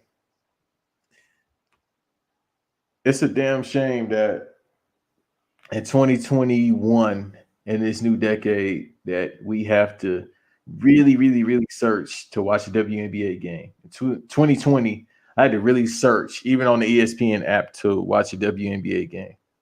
In the past 2 years, their revenue has been going up, their views have been going up. Yes. Until they really decided to be more political before the NBA decided to be political, even though you had players wearing the I Can't Breathe jersey. Shouts out to D Rose. The late great Kobe was wearing it. And all these unfortunate things that have happened to African in this godforsaken country in the past 9 years alone, longer than that. But let's say when they Right. decided to really become political, right around the time when Adam Silver became the commissioner, the WNBA has taken it to another level. Uh, it's a woman by the name of Maya Moore, a decorated women's basketball player, not just WNBA. Because when we talk about these WNBA players, we got to look at what they do elsewhere Right. because they got to work their asses off to make some type of money because they can't really have an off season. Brianna Stewart, who we talked about briefly, she went overseas and won. A lot of these players have to actually go overseas to make money. during the supposed off season. You know what I mean? So during the WNBA off season, they're actually still working and they still hooping because they love they go it to and Europe. because yep, and they have to make a significant amount of money. Then they play the Olympics when they want to, and they don't really opt out because it's more the exposure thing for them, and they just generally love the game number one over the exposure. And Banks, that's the So wild part too, bro. Because sorry to cut you off real quick, but there you go. we talked about this too in in the We Are Sports and Attack the Room clubhouse rooms that I'm on. If you're on Clubhouse, follow me. I have the same Twitter, and we do these types of rooms where we talked about women's basketball, and you know, bro, these guys literally go to these women literally go play in Europe for 4 months. They come back, maybe take what, a 2 week break, Mm-hmm. and then go play the WNBA season. Meanwhile, you got guys in the NBA who Call invest off. hundreds of thousands of dollars into their body and get a 90-day layoff, and they'll be like, "Oh, I'm fatigued," and And the that's thing crazy is, to me, the bro. NBA And these players guys will, up until this past and these season women didn't will even play have their a ass proper off. flight. Yeah, and they didn't have proper flights. Like they were like going on standard flights. Yeah, And I mean, these shit. The ones, NBA wanted to play the NBA wanted to put their games on YouTube, which is disrespectful in my opinion. right? And the app that they just put out is kind of trash. Like where you could watch it, like it's only $20 because they don't play a Right. ton of games, but it was trash. Like it's like, how can I watch this game? It wasn't navigated enough because I signed up for it. Yeah. The league pass. So The league pass is what? The league pass was $20 for the year for the season. the WNBA one, yeah, it was like $20. Shit. But it was like it was hard to navigate. So I'm like, bro, I couldn't even in a lot of Yeah. games I couldn't watch for some reason. It was just weird. Like maybe it was just with me, but I Right. was having problems with it. So that's one reason as to why women are stronger than us. They stood out there. They were more political. They stand on a cue. Maya Moore is a decorated overall basketball player, not just women's Correct. overall. And she stepped away from a job that doesn't pay much to begin with to become a political figure in helping somebody else who are now her husband is a person that she helped get out of jail who was wrongfully accused of what he was accused of doing. So that's one reason as to why they're better than us. Women in general, because when they really believe in something, they believe in it. You could say, well, a lot of them brunch goofies and a lot of them, well, she did this, she did that. Hey, maybe you're just talking to the wrong woman, bro. But anyhow, let me get back to women. Y'all be talking about hoes and y'all try to put women in with hoes. It's a totally difference. Listen to Blueprint too if y'all old enough. A lot of y'all that be on Clubhouse not old enough. Y'all never was out. Y'all wasn't outside when Blueprint 2 was out. So that's besides the point. So with these women, they took a stance on something that happened. They said months ago, go out and vote. Even before the election, they said, all right, cool. Right. Yes, vote. Yes, go Democrat. Especially because everybody's trying to make, Georgia a swing state, which they Yep. did. They made it a blue state now. It's now a blue state. Congratulations. As of January 6th, it is now a blue state. So Yep. they said this months ago. They said, no, they won the election. The Democrats won the election, but you might want to go ahead and vote for Georgia to make that better as well to Right. get the Republicans out. Because they love the Now, country. yeah, so a lot of NBA players during the voting, they were saying, okay, vote in the election in January, but they wasn't really heavy on it. The WNBA players kept their foot on the gas and it showed. Now, Yep. as we're recording this, it's something that's going on in DC that looks like the video game Tom Clancy's blacked out on the game. But that one Rainbow game where Six. no, not Rainbow Six, the other one where the Division. As of now, looks like the Division 2 right now. That's crazy. In DC, they had to place a curfew because they was out here. Curfew Baltimore, so they got a curfew out there. I'm sorry I had to do that. Because of what's going on. And, I don't want to get too political because this isn't a podcast. And with me, I'm the type of person I won't hold my tongue for what I really, really, really want to say. So I'm going to relax because I only know one way, and that's forward with what I'm about to say. But it goes to what we've just been speaking on, man. It's just these women, they do great things on the court, outside the court, and they still don't get enough respect. So let me go back to the game. I was going to a lot in 2019. I think I went prior to that to sparse games, but in 2019 during the summer, I was working for the Staples Center, but I was going to a lot of sparse games still on my own, off my own money. So I would just pull up. Sparse games are way fun, bro. They are too fun. It's like a party, like, and it's Yeah. crazy because you could be sitting all the way at the top. The tickets are cheap, but you can, if you walk down towards the court, like we did, like, you know what I mean, like courtside Yeah. seats. Trust They're me, I not, did which, that. yeah, which aren't expensive. Like they won't stop you, which is a damn shame, and that tells you how security feels about them. But I've been to Clipper games; they got security there, and they a little bit more laid back too. They are funner than Laker games. So let me go to Laker Right. games. I've been to Laker Right. games, and yeah, try to go to the front if you want to. You can't even go to like the mid section because it's more political at Laker games because the type of people they bring in. Uh So with the WNBA games, it's fun. They compete, but they still don't get the respect they deserve, which is something more so an integral part of society as a whole, not just this horrible country, but society as a whole, where it seems to be if a woman, not what y'all perceive the woman to be, you know, I don't need to really touch on that, but you get what I mean. What y'all perceive a woman Yeah. to be is not a woman. But when it's a woman that does things that are credible, people tend to not care, and it's probably based on a perception of what a woman is supposed to do. So, in short, after all that whole soliloquy I had, once again, salute to the WNBA. The best thing you can Definitely. do is show these women love because that's all they Hey, want is man. appreciation for doing Cop a something they shirt. nobody told them to do. They doing Yeah. it just off the merits of their own self. And half the time they do this stuff on their money and they not getting paid nearly as much as a 12th man on the bench, Right. which is And a listen, death. bro. You know what's crazy too? It took the WNBA 23 years to finally get a chief marketing officer. They didn't have a chief marketing officer until now. Mm-hmm.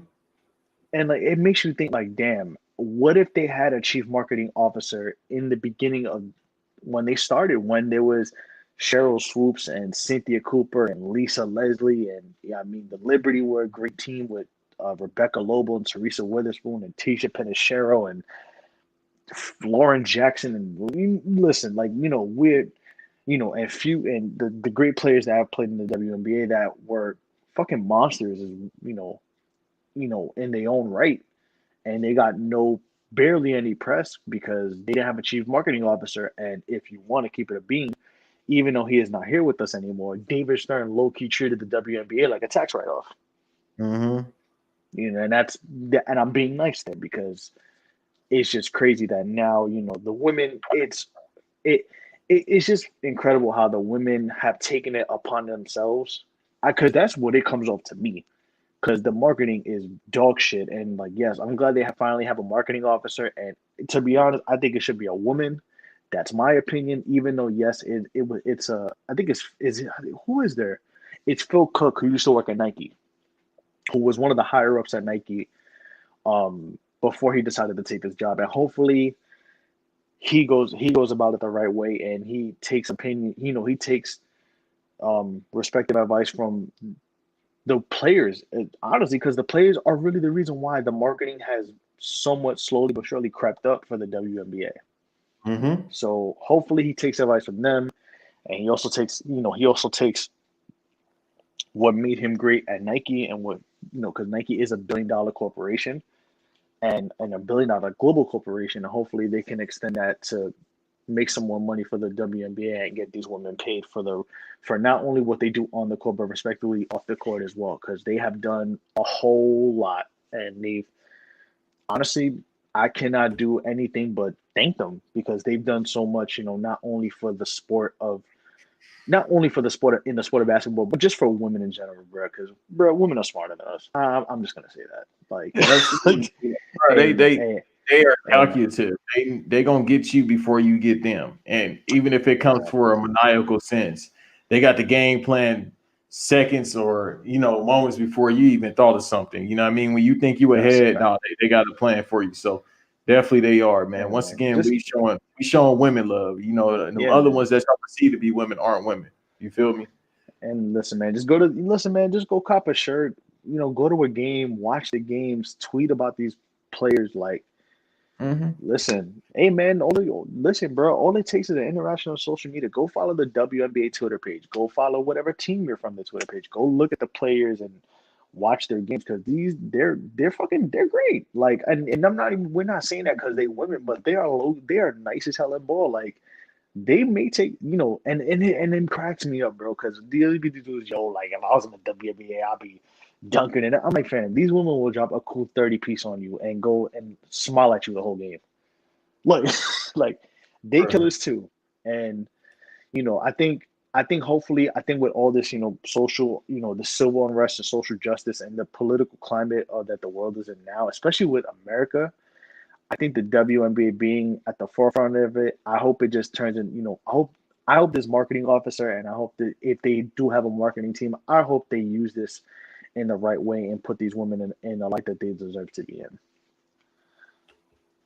Right, right, right. No, absolutely. They I've heard this before. They definitely need some type of star player, but more so now it's just, they just need to be looked at. You know what I mean? It's just Yeah, more so they need there, marketing. That's there's a really the bunch of main. star players. Yeah, they got some star players. I mean, Liz Cambridge is a star player. Like you see dudes lusting after her, but she can actually play. I'm sorry. Then you got Candace Parker. Once again, it's that whole thing. Like if you're gonna look at them in that sense, all right, cool, because they are something good to look at, but you got to look at the game as well, and the game speaks for how they look. It's all Listen, pretty. man, Candace Parker, bro, Candace Parker be dropping 30 with the Sparks and then go do NBA on TNT after. Like, Right. that's fam. You can't even get an NBA player to do an interview after he dropped 30 points, let alone Candace Parker dropping 30, raising a kid, raising a daughter, and going on NBA on TNT at the same time, man. That part. So it's Hey, definitely women, bro, women. But yeah, they, definitely. I mean, they just they have a bunch of great players. It's not one of those things with like, oh, who is a great player? Like, you have some of the most accomplished, not only women basketball players, but just basketball players in general. Like, Breanna Stewart has done. How many years has Breanna Stewart played in the WNBA? Three, two? It can't be uh, more than five. it's like three because she's 26, if I'm not mistaken, Okay, 25, but 26. okay, at the age of 26, Breanna Stewart has probably has achieved more in her basketball career in college and WNBA and probably high school than most NBA players would dream of having at 26. Like, Maya Moore is one too. Candace Parker. Like, these women are accomplished basketball players. They're not just accomplished women as well. Yeah, Breanna Stewart is 26 years old. So I got it. This is off her second championship. Let me read her accolades in case people Oh, want to think this is just something just to, look over. She's been in the league since 2016, already a two-time champion, two-time finals MVP, one-time WNBA MVP in 2018, WNBA Rookie of the Year, all rookie first team, all shit. WNBA first team. And you got to remember, too, she had an ACL, if I'm not mistaken, last season. So she set out. All WNBA second team, two-time WNBA All Defensive second team, Sports Illustrated Sports Person of the Year of last year, four-time NCAA champion, four-time NCAA tournament most overall player (MOP), three-time consensus Shout out to college MOP. national player of the year, three-time first team All American, three-time ACC player of the year, Gatorade National Player of the Year, Naismith Prep Player of the Year, FIBA World. Come on, bruh. God, fucking, bro, what? Oh, I gotta see that picture of her with the rings, bruh. Like, yo, Fam, this is easily one of the greatest basketball. If they integrated the women with the men, like, bruh, she's yeah, one of the greatest players of all time. that is insane.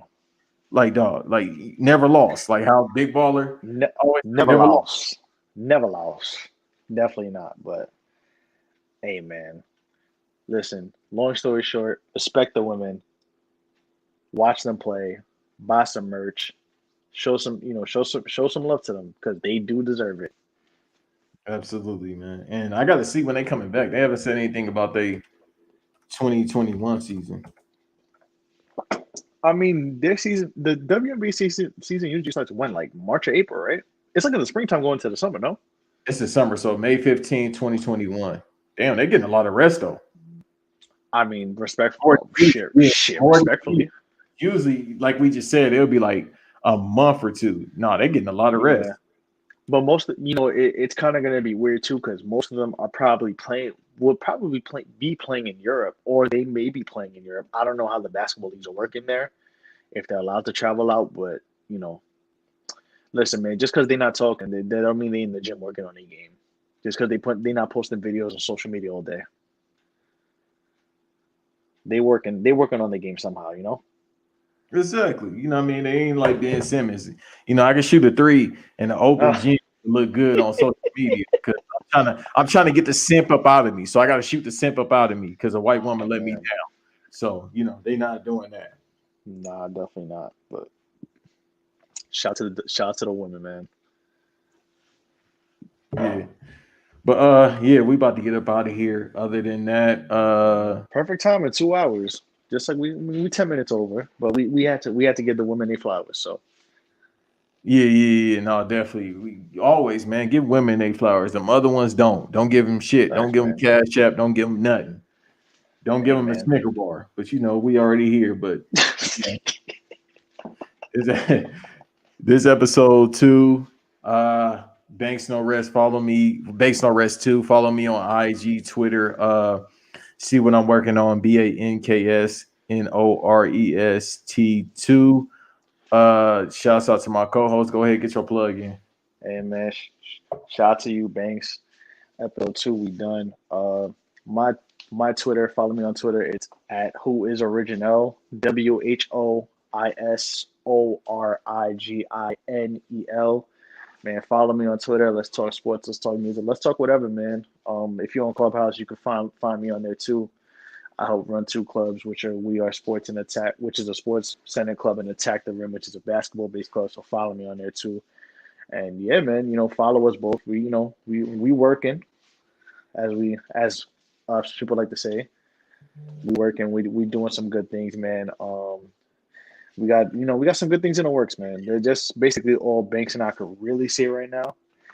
But more as the podcast grows, man, you grow with us, man. Follow our SoundCloud too. It's at soundcloud.com/show your work pod, and we'll be putting up the episodes there as well. And Banks, we on Apple Podcast yet or no? We still working on that. I believe we're on Apple Podcasts because shouts out to Anchor, our sponsor. You're allowed to distribute not only on Spotify but Apple as well. So I'm gonna definitely look and see. If not, then I'm gonna go another route, and we'll still have the Anchor sponsor, but it's a route behind all that. Also, if you're interested in sponsoring, even though we only 2 episodes in, might as well get started early because we're about to grow. We'll just say that with the announcement. Yeah. If you would like to sponsor Show Your Work, contact either me or who is original. Original. Yeah, Original. original. NEL. Yes, sir. So Yeah, man. contact us about sponsor opportunities. We would love just about any good sponsor. I was about to wild out and say the one that I want because I $30, but this is not the podcast for that. Who you gonna get sponsored by? Subway? They in my Miami-based entertainment company. I'll just say that. Jesus, Banks. Not Dr. Miami, right? No, but $600 for bruh. Listen, can we before we go off the air chat? no. He's slick, bruh. My man said, I'm gonna take all the prices $600. You can just spend your stimmy. Hey, listen, all my mom needed was 9 months, and I came out that womb with that one. I ain't need no STEMI, boy. Oh, I ain't gonna say that because I'm recording a grown man, but I know what I've been told by the women. I'm not one of them dudes. Yeah, I be up here knocking it back on the women, but I know what I've been told. I don't lie to y'all. Amen. I keep Listen, my. man, if y'all want to talk to Banks about that, follow him on his Twitter. I am a happily married man. You a I'm grown doing woman. well. unless you're a grown woman, yeah, don't If you you a know. grown, Respect to everybody, love who you love, but don't you dare hit me up and ask me no question. Yeah, what they said you got that. Hey, listen, bro, this ain't that. Like Marty Marr be saying, this ain't that. this ain't that. That's You so yeah. omni. We have to call it the This Ain't That podcast. Now I'm playing. But yeah, man, episode 2, it's been a wrap. Banks, Banks and I will be back soon with episode 3 and episode 4, and we just gonna keep rolling with these episodes, man. Obviously we're gonna talk about sports, but we also gonna talk some good stuff with, whether it's music, video games. We got a bunch of fun episode ideas lined up. I mean, you see what we did with the pilot episode with NBA Street. Oh So yeah. No. So we're gonna yeah, keep man. taking it to another level. Just understand, everybody be talking about, Facts. I got plans, I'm gonna do this. No, you not. But we really planning. Get off your Yeah, ass and do something. Be somebody in yeah. life because you only get We one make life. it. We Be we in a planner. We in a panoramic. listen. And in We the in a plan. words, We in a pandemic. first off, free tax stone. In the words of tax stone, be safe though. Hey man, that's a fact. And keep your mask on. And wash your ass like I always say. Yeah, wash your ass, brush your teeth, And be and I'm safe.